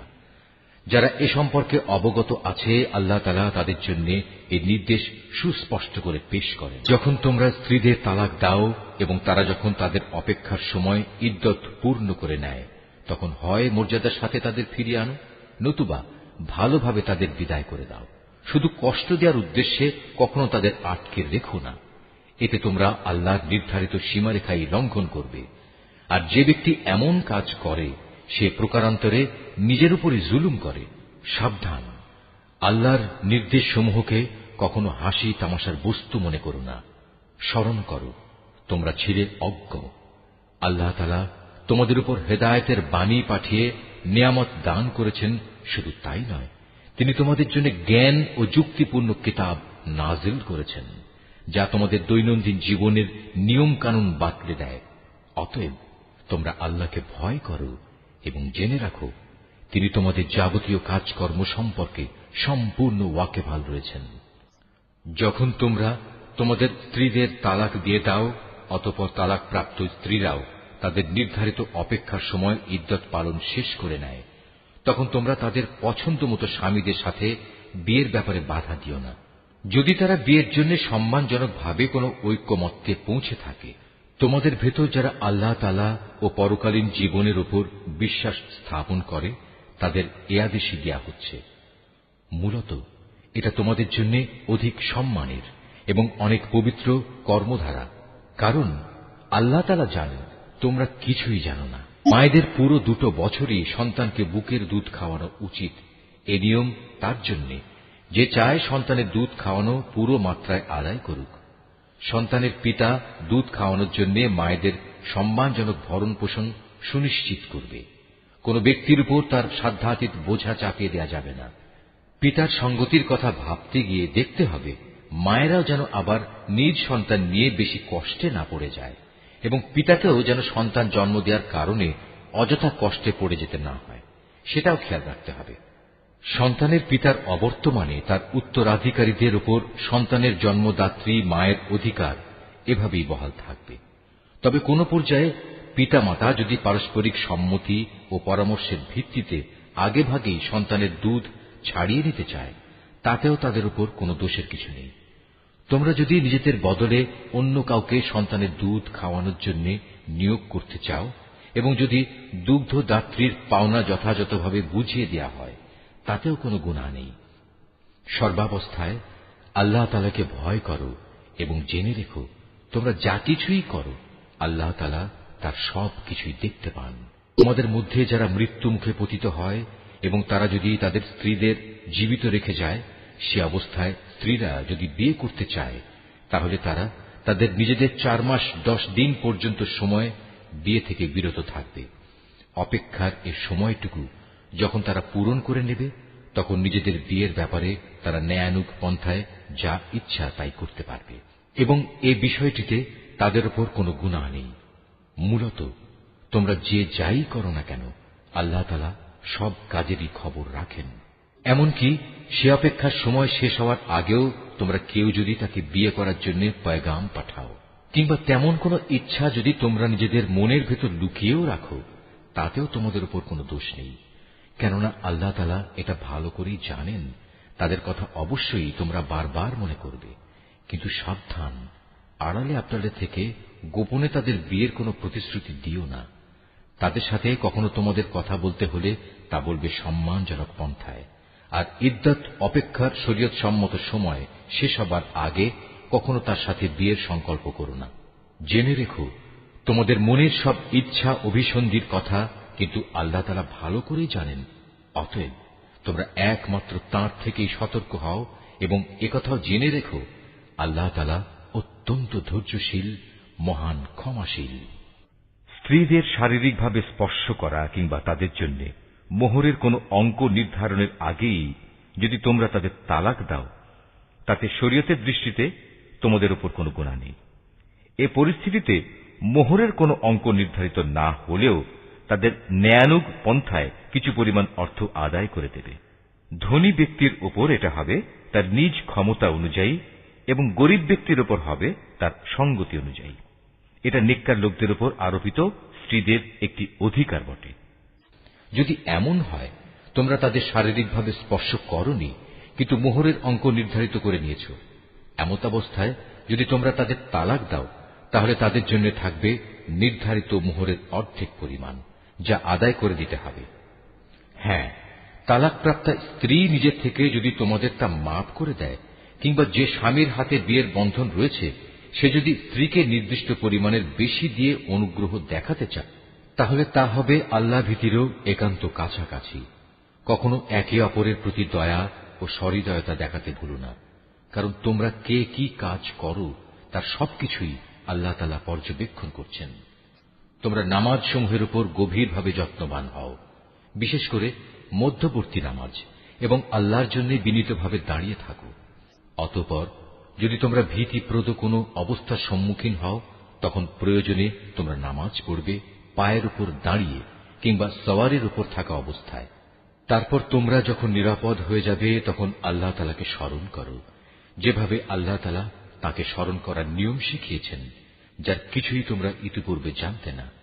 তোমাদের মধ্যে থেকে যদি কেউ মৃত্যুমুখে পতিত হয় এবং সে বিধবা স্ত্রীদের রেখে যায়, তার উত্তরসূরিদের জন্য তার ওসিয়ত থাকবে যেন তারা 1 বছর পর্যন্ত তাদের স্ত্রীদের ব্যয়ভার বহন করে। কোনো অবস্থায় যেন তার ভিটে মাটি থেকে তাকে বের করে দেয়া না হয়। এই সময় পূরণ হবার আগে যদি তারা নিজেরাই বের হয়ে যায় এবং তারা নিজেদের ব্যাপারে কোনো ভিন্ন সিদ্ধান্ত করে কোনো সম্মানজনক ব্যবস্থা করে নেয়, তাহলে এজন্য তোমাদের উপর কোনো দোষ পড়বে না। আল্লাহ তাআলা সবার উপর শক্তিশালী, তিনি বিজ্ঞ কুশলীও। স্বামীদের উপর তালাকপ্রাপ্তা মহিলাদের জন্য ন্যায়সঙ্গত ভরণ পোষণের দায়িত্ব থাকবে। আল্লাহ তাআলাকে যারা ভয় করে, এটা তাদের উপর আরোপিত দায়িত্ব। এভাবেই আল্লাহ তাআলা তাঁর আয়াতগুলো তোমাদের জন্য সুস্পষ্ট করে বলে দিয়েছেন, যাতে করে তোমরা বুঝতে পারো। তুমি কি তাদের পরিণতি দেখোনি, যারা মৃত্যুর ভয়ে নিজেদের ভিটে মাটি ছেড়ে বেরিয়ে এসেছিল, অথচ তারা সংখ্যায় ছিল হাজার হাজার। তাদের এ কাপুরুষোচিত আচরণে রুষ্ট হয়ে আল্লাহ তাআলা তাদের বললেন, তোমরা নিপাত হয়ে যাও। অতঃপর একসময় তাদের বংশধররা সাহসিকতার সাথে জালেমের মোকাবেলা করল। আল্লাহ তাআলা তাদের পুনরায় সামাজিক ও রাজনৈতিক জীবন দান করলেন। আল্লাহ তাআলা এ ধরনের সাহসী মানুষদের উপর সর্বদাই অনুগ্রহশীল, কিন্তু মানুষদের অধিকাংশই এজন্য আল্লাহর কৃতজ্ঞতা আদায় করে না। হে মুসলমানরা, কাপুরুষতা না দেখিয়ে তোমরা আল্লাহর পথে লড়াই করো এবং একথা ভালো করে জেনে রাখো, আল্লাহ তাআলা যেমন সব শোনেন তেমনি তিনি সবকিছু জানেনও। তোমাদের মধ্যে থেকে কে এমন হবে যে আল্লাহকে উত্তম ঋণ দেবে? যে কেউই আল্লাহকে ঋণ দেবে সে যেন জেনে রাখে, আল্লাহ তাআলা ঋণের সে অঙ্ক তার জন্য বহু গুণ বাড়িয়ে দেবেন। আল্লাহ তাআলা কাউকে ধনী আবার কাউকে গরিব করে দেন, আর সবশেষে তোমাদের ধনী গরিব সবাইকে তো একদিন তাঁর কাছেই ফিরে যেতে হবে। তুমি কি বনী ইসরাইল দলের কতিপয় নেতা সম্পর্কে চিন্তা করনি, যখন তারা মুসার আগমনের পর তদানীন্তন নবীর কাছে বলেছিল, আমাদের জন্য একজন বাদশা ঠিক করে দাও, যেন তার সাথে আমরা আল্লাহর পথে লড়াই করতে পারি। আল্লাহর সে নবী তাদের বলল, তোমাদের অবস্থা আগের লোকদের মধ্যে এমন হবে না তো যে আল্লাহ তাআলা তোমাদের লড়াইয়ের আদেশ দেবেন এবং তোমরা লড়াই করবে না? তারা বলল, আমরা কেন আল্লাহর পথে লড়ব না, বিশেষ করে যখন আমাদের নিজেদের বাড়ি ঘর থেকে আমাদের বের করে দেওয়া হয়েছে, আমাদের ছেলে মেয়েদেরও বের করে দেওয়া হয়েছে। অতঃপর যখন সত্যি সত্যি তাদের আল্লাহর পক্ষ থেকে যুদ্ধের আদেশ দেয়া হল, তখন কতিপয় সাহসী বান্দা ছাড়া তাদের অধিকাংশই ময়দান ছেড়ে পালিয়ে গেছে। আসলে আল্লাহ তাআলা জালেমদের ভালো করেই জানেন। তাদের নবী তাদের বলল, আল্লাহ তাআলা তালুতকে তোমাদের উপর বাদশা নিযুক্ত করে পাঠিয়েছেন। একথা শুনে তারা বলল, তার কি অধিকার আছে যে আমাদের উপর রাজত্ব করার? বাদশাহীর অধিকার বরং তার চাইতে আমাদেরই বেশি রয়েছে। তাছাড়া অর্থ প্রাচুর্যও তো তার বেশি নেই। আল্লাহর নবী বলল, শাসন ক্ষমতার জন্য আল্লাহ তাআলা তাকেই বাছাই করেছেন এবং এ কাজের জন্য তার শারীরিক যোগ্যতা ও জ্ঞান প্রতিভা আল্লাহ তাআলা বাড়িয়ে দিয়েছেন। আসলে আল্লাহ তাআলা যাকে চান তাকেই তার রাজ ক্ষমতা দান করে থাকেন। তার ভান্ডার অনেক প্রশস্ত। আল্লাহ তাআলা যাকে চান তাকেই রাজত্ব দেন। আল্লাহ তাআলা প্রাচুর্যময় ও মহাবিজ্ঞ। তাদের নবী তাদের আরো বলল, আল্লাহ তাআলা যাকে পাঠাচ্ছেন তার বাদশাহীর অবশ্যই একটা চিহ্ন থাকবে এবং তা হচ্ছে সে তোমাদের সামনে হারানো সিন্দুকটি এনে হাজির করবে। এতে তোমাদের জন্য আল্লাহর পক্ষ থেকে সান্ত্বনা ও প্রশান্তির বিষয় থাকবে। তাছাড়া এ অমূল্য সিন্দুকে মুসা ও হারুনের পরিবার পরিজনের কিছু রেখে যাওয়া জিনিসপত্রও থাকবে। আল্লাহ তাআলার নির্দেশে তার ফেরেশতারা এই সিন্দুক তোমাদের জন্য বহন করে আনবে। যদি তোমরা বিশ্বাস স্থাপন করো তাহলে তোমরা দেখবে এ সব কিছুতে তোমাদের জন্য এক ধরনের নিদর্শন রয়েছে। তো পেয়ে তালুত নিজ বাহিনী নিয়ে যখন এগিয়ে গেল, তখন সে তার লোকদের বলল, আল্লাহ তাআলা একটি নদীর পানি দিয়ে তোমাদের পরীক্ষা করবেন। যদি তোমাদের মধ্যে কেউ এর পানি পান করে তাহলে সে আর আমার দলভুক্ত থাকবে না, আর যে ব্যক্তি তা খাবে না সে অবশ্যই আমার দলভুক্ত থাকবে। তবে কেউ যদি তার হাত দিয়ে সামান্য এক আঁজলা পানি খেয়ে নেয় তা ভিন্ন কথা। অতঃপর সেখানে গিয়ে হাতে গোনা কয়েকজন লোক ছাড়া আর সবাই তৃপ্তি ভরে পানি পান করল। এ কয়জন লোক যারা তার কথায় তার সাথে ঈমান এনেছিল। তারা এবং তালুত যখন নদী পার হয়ে এগিয়ে গেল, তখন তারা নিজেদের দীনতা দেখে বলে উঠল, হে আল্লাহ, আজ জালুত এবং তার বিশাল বাহিনীর মোকাবেলা করার শক্তি আমাদের নেই। এ সময় তাদেরই সাথী বন্ধুরা যারা জানত তাদের আল্লাহর সামনে হাজির হতে হবে, তারা বলল, ইতিহাসে এমন অনেকবারই দেখা গেছে আল্লাহর সাহায্য নিয়ে একটি ক্ষুদ্র দলও বিশাল সেনাবাহিনীর উপর জয়ী হয়েছে। কেননা আল্লাহ তাআলা ধৈর্যশীলদের সাথেই থাকেন। তারপর যখন সে তার সৈন্য নিয়ে মোকাবেলা করার জন্য দাঁড়াল, তখন তারা আল্লাহর কাছে সাহায্য চেয়ে বলল, হে আমাদের মালিক, তুমি আমাদের সবরের তৌফিক দান করো। দুশমনের মোকাবেলায় আমাদের কদম অটল রাখো এবং অবিশ্বাসী কাফেরদের মোকাবেলায় তুমি আমাদের সাহায্য করো। লড়াইয়ের ময়দানে তারা তাদের পর্যুদস্ত লাঞ্ছিত করে দিল এবং দাউদ আল্লাহর সাহায্য নিয়ে জালুতকে হত্যা করল। আল্লাহ তাআলা তাকে দুনিয়ার রাজত্ব দান করলেন এবং তাকে রাজ ক্ষমতা চালানোর কৌশল শিক্ষা দিলেন। আল্লাহ তাআলা তাকে নিজ ইচ্ছা মতো আরো বহু বিষয়ে জ্ঞান দান করলেন। আসলে আল্লাহ তাআলা যদি যুগে যুগে একদল লোককে দিয়ে আর একদল লোককে শায়েস্তা না করতেন তাহলে এই ভূখণ্ড ফিতনা ফাসাদে ভরে যেত, কিন্তু আল্লাহ তাআলা তা চাননি। কেননা আল্লাহ তাআলা এ সৃষ্টিকুলের উপর বড়ই অনুগ্রহশীল। এ কিতাবে বর্ণিত এ সব ঘটনা হচ্ছে আল্লাহর এক একটা নিদর্শন মাত্র, যা যথাযথভাবে আমি তোমাকে শুনিয়েছি। এর কোন ঘটনাই তো তুমি জানতে না। তুমি অবশ্যই আমার পাঠানো নবী রসুলদের একজন। যে নবী রসুলরা রয়েছে এদের কাউকে কারো উপর আমি বেশি মর্যাদা দান করেছি।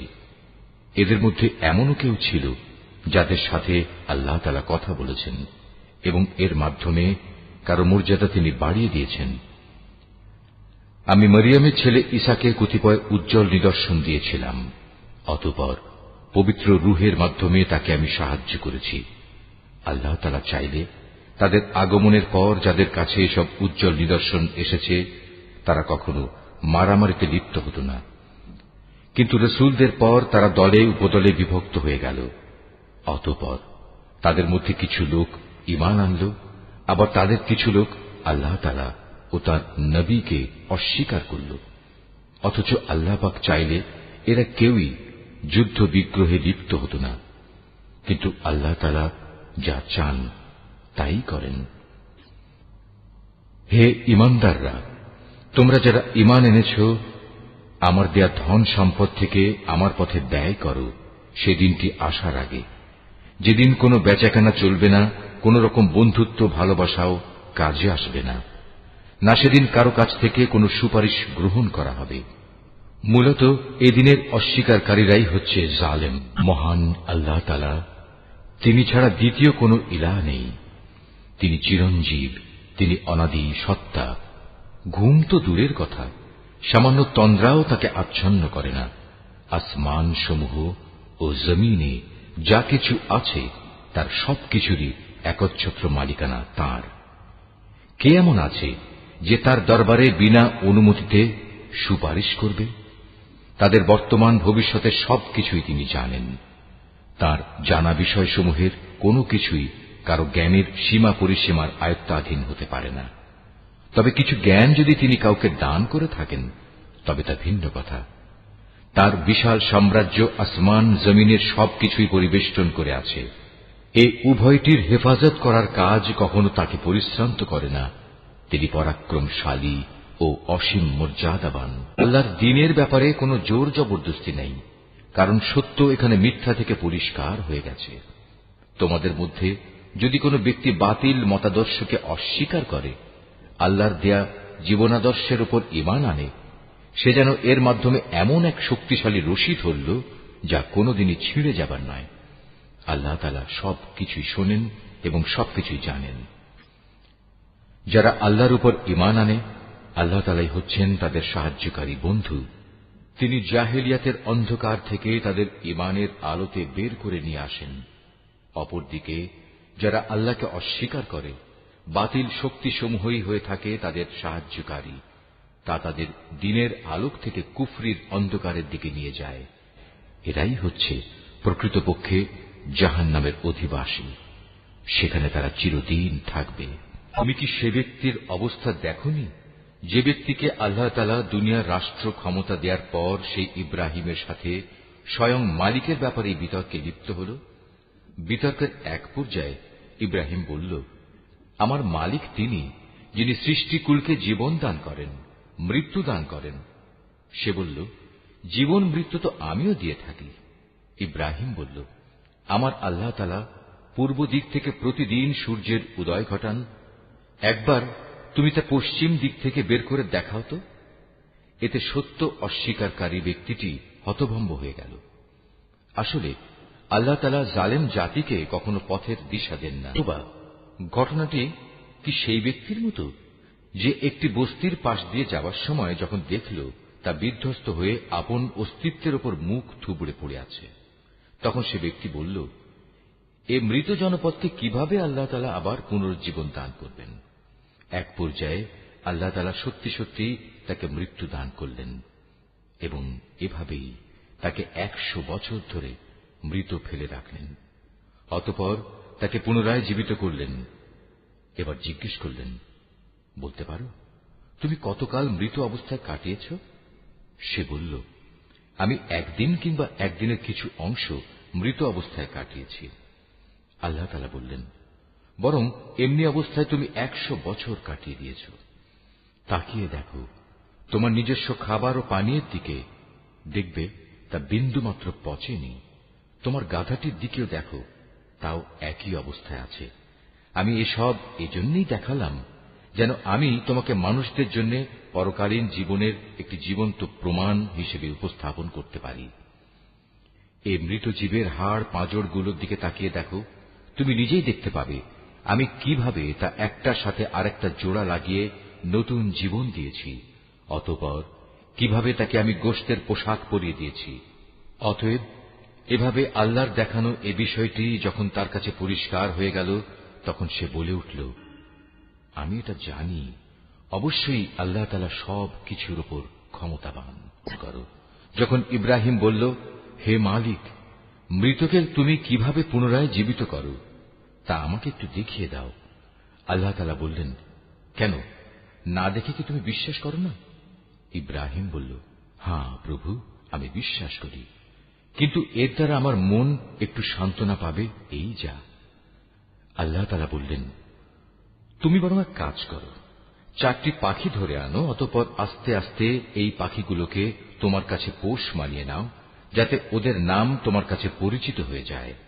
তারপর তাদের শরীর কেটে কয়েক টুকরায় ভাগ করো, তাদের কাটা এক একটি টুকরো এক একটি পাহাড়ের উপর রেখে এসো, অতঃপর ওদের সবার নাম ধরে তুমি ডাকো। দেখবে জীবন্ত পাখিতে পরিণত হয়ে ওরা তোমার কাছে দৌড়ে আসবে। তুমি জেনে রাখো, আল্লাহ তাআলা মহা শক্তিশালী, বিজ্ঞ, কুশলী। যাদের ধন সম্পদ আল্লাহ তাআলার পথে খরচ করে তাদের উদাহরণ হচ্ছে একটি বীজের মতো, যে বীজটি বপন করার পর তা থেকে একে একে 7টি শীষ বেরুল, আবার এর প্রতিটি শীষে রয়েছে 100 শস্য দানা। আসলে আল্লাহ তাআলা যাকে চান তাকে বহু গুণ বৃদ্ধি করে দেন। আল্লাহ তাআলা অনেক প্রশস্ত, অনেক বিজ্ঞ। যারা আল্লাহ তাআলার পথে নিজেদের ধন সম্পদ ব্যয় করে এবং ব্যয় করে তা প্রচার করে বেড়ায় না, খোঁটা দেয় না এবং কষ্টও দেয় না, এজন্য তাদের মালিকদের কাছে তাদের জন্য পুরস্কার সংরক্ষিত রয়েছে। শেষ বিচারের দিন এদের কোনো ভয় নেই, তাদের সেদিন দুশ্চিন্তাগ্রস্ত হতে হবে না। একটুখানি সুন্দর কথা বলা এবং উদারতা দেখিয়ে ক্ষমা করে দেয়া সেই দানের চাইতে অনেক ভালো, যে দানের পরিণামে কষ্টই আসে। আল্লাহ তাআলা কারোরই মুখাপেক্ষী নন, তিনি পরম ধৈর্যশীল বটে। হে ঈমানদার বান্দারা, তোমরা উপকারের খোঁটা দিয়ে এবং অনুগৃহীত ব্যক্তিকে কষ্ট দিয়ে তোমাদের দান সদকা বরবাদ করে দিও না, ঠিক সেই হতভাগ্য ব্যক্তির মতো যে শুধু লোক দেখানোর উদ্দেশ্যে দান করে, সে আল্লাহ তাআলা ও পরকালের উপর বিশ্বাস করে না। তার দানের উদাহরণ হচ্ছে যেন একটি মসৃণ শিলাখণ্ডের উপর কিছু মাটির আবরণ পড়ল, সেখানে মুষলধারে বৃষ্টিপাত হল, অতঃপর তা পাথরটিকে শক্ত করে রেখে গেল। দান খয়রাত করে তারা যা কিছু অর্জন করল তা দিয়ে তারা কিছুই করতে পারল না। আর যারা আল্লাহকে বিশ্বাস করে না, আল্লাহ তাআলা তাদের কখনো সঠিক পথ দেখান না। অপরদিকে যারা আল্লাহ তাআলার সন্তুষ্টির জন্য এবং নিজেদের মানসিক অবস্থা আল্লাহর পথে সুদৃঢ় রাখার জন্য নিজেদের ধন সম্পদ ব্যয় করে, তাদের উদাহরণ হচ্ছে যেন তা কোনো উঁচু পাহাড়ের উপত্যকায় একটি সুসজ্জিত ফসলের বাগান। যদি সেখানে প্রবল বৃষ্টিপাত হয় তাহলে ফসলের পরিমাণ দ্বিগুণ হয়, আর প্রবল বৃষ্টিপাত না হলেও বৃষ্টির শিশির বিন্দুগুলোই ফসলের জন্য যথেষ্ট হয়। আল্লাহ তাআলা ভালো করে পর্যবেক্ষণ করেন তোমরা কে কি কাজ করো। তোমাদের কেউ কি চাইবে যে তার কাছে ফলে ফুলে সুশোভিত একটি বাগান থাকুক, যাতে খেজুর ও আঙুর সহ বিভিন্ন ধরনের ফলমূল থাকবে, তার তলদেশ দিয়ে আবার প্রবহমান থাকবে কতিপয় ঝর্ণাধারা, আর এর ফল ভোগ করার আগেই বাগানের মালিক বয়সের ভারে নুয়ে পড়বে এবং তার কিছু দুর্বল সন্তান থাকবে। এই অবস্থায় হঠাৎ করে এক আগুনে বাতাস এসে তার সব স্বপ্ন জ্বালিয়ে দিয়ে যাবে। এভাবেই আল্লাহ তাআলা তার নিদর্শনগুলো তোমাদের কাছে সুস্পষ্টভাবে বর্ণনা করেন, যাতে তোমরা আল্লাহ তাআলার এসব কথার উপর চিন্তা গবেষণা করতে পারো। হে ঈমানদার লোকেরা, তোমরা নিজেরা যা অর্জন করেছ সে পবিত্র সম্পদ এবং যা আমি জমিনের ভেতর থেকে তোমাদের জন্য বের করে এনেছি তার থেকে একটি উৎকৃষ্ট অংশ আল্লাহর পথে ব্যয় করো। আল্লাহর জন্য এমন নিকৃষ্টতম জিনিসগুলো বেছে রেখে তার থেকে ব্যয় করো না, যা অন্যরা তোমাদের দিলে তোমরা তা গ্রহণ করবে না। অবশ্য যা কিছু তোমরা অনিচ্ছাকৃতভাবে গ্রহণ করো তা আলাদা। তোমরা জেনে রেখো, আল্লাহ তাআলা তোমাদের দানের মুখাপেক্ষী নন, সব প্রশংসার মালিক তো তিনিই। শয়তান সব সময় তোমাদের অভাব অনটনের ভয় দেখাবে এবং সে নানাবিধ অশ্লীল কর্মকাণ্ডের আদেশ দেবে। আর আল্লাহ তাআলা তোমাদের তাঁর কাছ থেকে অসীম বরকত ও ক্ষমার প্রতিশ্রুতি দিচ্ছেন এবং সেদিকেই তিনি তোমাদের ডাকছেন। আল্লাহ তাআলা প্রাচুর্যময় ও সম্যক অবগত। আল্লাহ তাআলা যাকে চান তাকে একান্তভাবে তাঁর পক্ষ থেকে বিশেষ জ্ঞান দান করেন। আর যে ব্যক্তিকে আল্লাহ তাআলার সেই বিশেষ জ্ঞান দেওয়া হল সে যেন মনে করে তাকে প্রচুর কল্যাণ দান করা হয়েছে। আর প্রজ্ঞা সম্পন্ন ব্যক্তি ছাড়া আল্লাহর এসব কথা থেকে অন্য কেউ কোন শিক্ষায় গ্রহণ করতে পারে না। তোমরা যা কিছু খরচ করো আর যা কিছু খরচ করার জন্য মানত করো, আল্লাহ তাআলা অবশ্যই তা ভালো করেই জানেন। জালেমদের আসলেই কোন সাহায্যকারী নেই। আল্লাহ তাআলা সন্তুষ্টির জন্য তোমরা যা কিছু দান করো তা যদি প্রকাশ্যভাবে মানুষদের সামনে করো তা ভালো কথা, তাতে কোনো দোষ নেই। তবে যদি তোমরা তা মানুষদের কাছে গোপন রাখো এবং চুপে চুপে অসহায়দের দিয়ে দাও, তা হবে তোমাদের জন্য উত্তম। এ দানের কারণে আল্লাহ তাআলা তোমাদের বহুবিধ গুনাহ খাতা মুছে দেবেন। আর তোমরা যাই করো না কেন, আল্লাহ তাআলা সবকিছু সম্পর্কে ওয়াকিবহাল রয়েছেন। যারা তোমার কথা শোনে না, তাদের হেদায়েতের দায়িত্ব তোমার উপর নয়, তবে আল্লাহ তাআলা যাকে চান তাকেই সঠিক পথ দেখান। তোমরা যা দান সদকা করো এটা তোমাদের জন্য কল্যাণকর, কারণ তোমরা তো এজন্যই খরচ করো যেন আল্লাহর সন্তুষ্টি অর্জন করতে পারো। তোমরা আজ যা কিছু দান করবে, আগামীকাল তার পুরোপুরি পুরস্কার তোমাদের আদায় করে দেয়া হবে। সেদিন তোমাদের উপর কোন রকম জুলুম করা হবে না। দান সদকা তো তোমাদের মাঝে এমন কিছু গরিব মানুষের জন্য যারা আল্লাহর পথে এমন ভাবে ব্যাপৃত, যারা নিজেদের জন্য জমিনের বুকে চেষ্টা সাধনা করতে পারে না। আত্মসম্মান বোধের কারণে কিছু চায় না বলে অজ্ঞ মূর্খ লোকেরা এদের মনে করে এরা বুঝি সচ্ছল, কিন্তু তুমি এদের বাহ্যিক চেহারা দেখেই এদের সঠিক অবস্থা বুঝে নিতে পারো। এরা মানুষদের কাছ থেকে কাকুতি মিনতি করে ভিক্ষা করতে পারে না।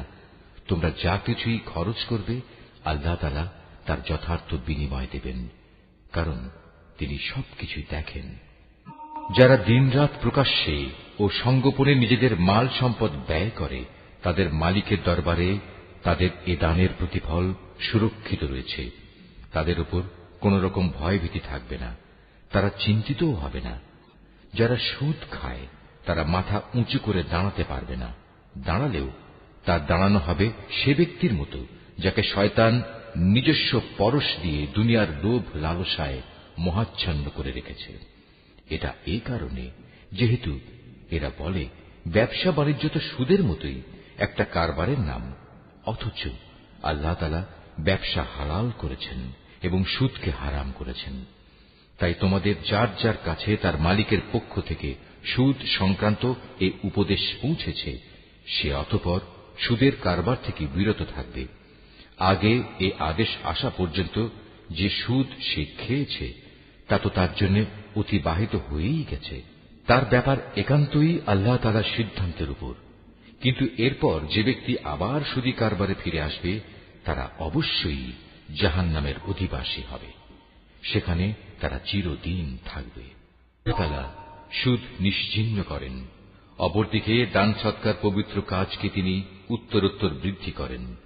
আল্লাহ তাআলা তার নিয়ামতের প্রতি অকৃতজ্ঞ পাপিষ্ঠ ব্যক্তিদের কখনো পছন্দ করেন না।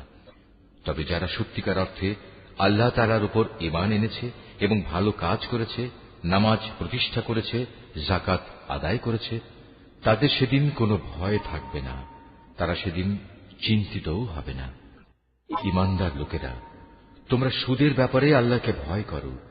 আগের সুদী কারবারের যেসব বকেয়া আছে তোমরা তা ছেড়ে দাও, যদি সত্যিই তোমরা আল্লাহর উপর ঈমান আনো। যদি তোমরা এমনটি না করো, তাহলে অতঃপর আল্লাহ তাআলা ও তাঁর রাসূলের পক্ষ থেকে তোমাদের বিরুদ্ধে যুদ্ধের ঘোষণা থাকবে।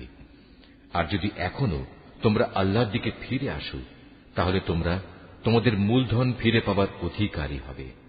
সুদী কারবার দ্বারা অন্যের উপর জুলুম করো না, তোমাদের উপরও অতঃপর সুদের জুলুম করা হবে না। সে ঋণ গ্রহীতা ব্যক্তি কখনো যদি অভাবগ্রস্ত হয়ে পড়ে, তাহলে তার উপর চাপ দিও না, বরং তার সচ্ছলতা ফিরে আসা পর্যন্ত তাকে অবকাশ দাও। আর যদি তা মাফ করে দাও, তাহলে তা হবে তোমাদের জন্য অতি উত্তম কাজ। যদি তোমরা ভালোভাবে জানো, তাহলে তাই করো। সেদিনটিকে ভয় করো যেদিন তোমাদের সবাইকে আল্লাহর দিকে ফিরিয়ে নেওয়া হবে। সেদিন প্রত্যেক মানব সন্তানকে জীবনভর কামাই করা পাপ পুণ্যের পুরোপুরি ফলাফল দিয়ে দেয়া হবে। কারো উপর সেদিন কোন ধরনের জুলুম করা হবে না। ঈমানদার বান্দারা, তোমরা যখন পরস্পরের সাথে নির্দিষ্ট একটি সময়ের জন্য ঋণের চুক্তি করো, তখন তা লিখে রাখো। তোমাদের মধ্যকার যে কোনো একজন লেখক সুবিচারের ভিত্তিতে এ চুক্তিনামা লিখে দেবে। যাকে আল্লাহ তাআলা লেখা শিখিয়েছেন সে যেন কখনো লিখতে অস্বীকৃতি না জানায়। লেখার সময় ঋণ গ্রহীতা লেখককে বলে দেবে কি কি শর্ত সেখানে লিখতে হবে। এ পর্যায়ে লেখককে অবশ্যই তার মালিক আল্লাহ তাআলাকে ভয় করা উচিত। চুক্তিনামা লেখার সময় লক্ষ্য রাখতে হবে তার কিছু যেন বাদ না পড়ে। যদি সে ঋণ গ্রহীতা অজ্ঞ, মূর্খ এবং সব দিক থেকে দুর্বল হয়, অথবা চুক্তিনামার কথাবার্তা বলে দেওয়ার ক্ষমতাই তার না থাকে, তাহলে তার পক্ষ থেকে তার কোন অভিভাবক ন্যায়ানুগ পন্থায় বলে দেবে কি কি কথা লিখতে হবে। তদুপরি তোমাদের মধ্যে থেকে দুইজন পুরুষকে এ চুক্তিপত্রে সাক্ষী বানিয়ে নিও। যদি দুইজন পুরুষ একত্রে পাওয়া না যায়, তাহলে একজন পুরুষ এবং দুজন মহিলা সাক্ষী হবে, যাতে করে তাদের একজন ভুলে গেলে দ্বিতীয় জন তাকে স্মরণ করিয়ে দিতে পারে। এমন সব লোকদের মধ্যে থেকে সাক্ষী নিতে হবে যাদের উভয় পক্ষ পছন্দ করবে। সাক্ষীদের যখন সাক্ষী প্রদানের জন্য ডাকা হবে তখন তারা তা অস্বীকার করবে না। লেনদেনের সময় পরিমাণ ছোট হোক কিংবা বড় হোক, দিনক্ষণ সহ তা লিখে রাখার ব্যাপারে অবহেলা করো না। এটা আল্লাহর কাছে ন্যায্যতর ও সাক্ষ্য দানের ক্ষেত্রে অধিক মজবুত ভিত্তির উপর প্রতিষ্ঠিত, এবং পরবর্তীকালে যাতে তোমরা সন্দিগ্ধ না হও তার সমাধানের জন্যও এটা নিকটতর পন্থা। যা কিছু তোমরা নগদ হাতে হাতে আদান প্রদান করো তা সব সময় না লিখলেও তোমাদের কোনো ক্ষতি নেই, তবে ব্যবসায়িক লেনদেনের সময় অবশ্যই সাক্ষী রাখবে। দলিলের লেখক ও চুক্তিনামার সাক্ষীদের কখনো তাদের মত বদলানোর জন্য কষ্ট দেয়া যাবে না। তারপরেও তোমরা যদি তাদের এ ধরনের যাতনা প্রদান করো তাহলে জেনে রেখো তা হবে তোমাদের জন্য একটি মারাত্মক গুনাহ। এ ব্যাপারে আল্লাহ তাআলা তোমাদের সব কিছুই শিখিয়ে দিচ্ছেন, কেননা আল্লাহ তাআলা সব কিছুই জানেন। যদি তোমরা কখনো সফরে থাকো এবং এ কারণে ঋণের চুক্তি লেখার মতো কোনো লেখক না পাও, তাহলে চুক্তি লেখার বদলে কোনো জিনিস বন্ধক রেখে দাও। যখন তোমাদের কোনো ব্যক্তি অপর ব্যক্তিকে কোনো বন্ধকি জিনিসের ব্যাপারে বিশ্বাস করে, এমতাবস্থায় যে ব্যক্তিকে বিশ্বাস করা হয়েছে তার উচিত সেই আমানত যথাযথ ফেরত দেয়া এবং আমানতের ব্যাপারে আল্লাহ তাআলাকে ভয় করা, যিনি তার মালিক। তোমরা কখনো সাক্ষ্য গোপন করো না। যে ব্যক্তি তা গোপন করে সে অবশ্যই অন্তরের দিক থেকে পাপিষ্ঠ সাব্যস্ত হয়। বস্তুত আল্লাহ তাআলা তোমাদের যাবতীয় কাজকর্মের ব্যাপারে সম্যক অবগত রয়েছেন। আসমান জমিনে যা কিছু আছে তা সবই আল্লাহ তাআলার জন্য। তোমরা তোমাদের মনের ভেতরে যা কিছু আছে তা যদি প্রকাশ করো কিংবা তা গোপন করো, আল্লাহ তাআলা একদিন তোমাদের কাছ থেকে এর পুরোপুরি হিসাব গ্রহণ করবেন। এরপর তিনি যাকে ইচ্ছা তাকে মাফ করে দেবেন, আবার যাকে ইচ্ছা তাকে তিনি শাস্তি দেবেন। আল্লাহ তাআলা সব কিছুর উপর ক্ষমতাবান। আল্লাহর রসুল সে বিষয়ের উপর ঈমান এনেছে যা তার উপর তার মালিকের পক্ষ থেকে নাযিল করা হয়েছে, আর যারা সে রসুলের উপর বিশ্বাস স্থাপন করেছে তারাও সে একই বিষয়ের উপর ঈমান এনেছে। এরা সবাই ঈমান এনেছে আল্লাহর উপর, তার ফেরেশতাদের উপর, তার কিতাব সমূহের উপর, তার রসুলদের উপর। তারা বলে, আমরা তার পাঠানো নবী রসুলদের কারো মাঝে কোন রকম পার্থক্য করি না। আর তারা বলে, আমরা তো আল্লাহর নির্দেশ শুনেছি এবং তা মেনেও নিয়েছি। হে আমাদের মালিক, আমরা তোমার ক্ষমা চাই এবং আমরা জানি আমাদের একদিন তোমার কাছেই ফিরে যেতে হবে। আল্লাহ তাআলা কখনো কাউকেই তার শক্তি সামর্থ্যের বাইরে কোনো কাজের দায়িত্ব চাপিয়ে দেন না। সে ব্যক্তির জন্য ততটুকু বিনিময় রয়েছে যতটুকু সে এ দুনিয়ায় সম্পন্ন করবে, আবার সে যতটুকু মন্দ দুনিয়ায় অর্জন করেছে তার উপর তার ততটুকু শাস্তি পতিত হবে। অতএব হে মুমিন ব্যক্তিরা, তোমরা এই বলে দোয়া করো, হে আমাদের মালিক, যদি আমরা কিছু ভুলে যাই, কোথাও যদি আমরা কোনো ভুল করে বসি, তার জন্য তুমি আমাদের পাকড়াও করো না। হে আমাদের মালিক, আমাদের পূর্ববর্তী জাতিদের উপর যে ধরনের বোঝা তুমি চাপিয়েছিলে তা আমাদের উপর চাপিও না। হে আমাদের মালিক, যে বোঝা বইবার সামর্থ্য আমাদের নেই তা তুমি আমাদের উপর চাপিয়ে দিও না। তুমি আমাদের উপর মেহেরবানি করো, তুমি আমাদের মাফ করে দাও। আমাদের উপর তুমি দয়া করো। তুমি আমাদের একমাত্র আশ্রয়দাতা বন্ধু।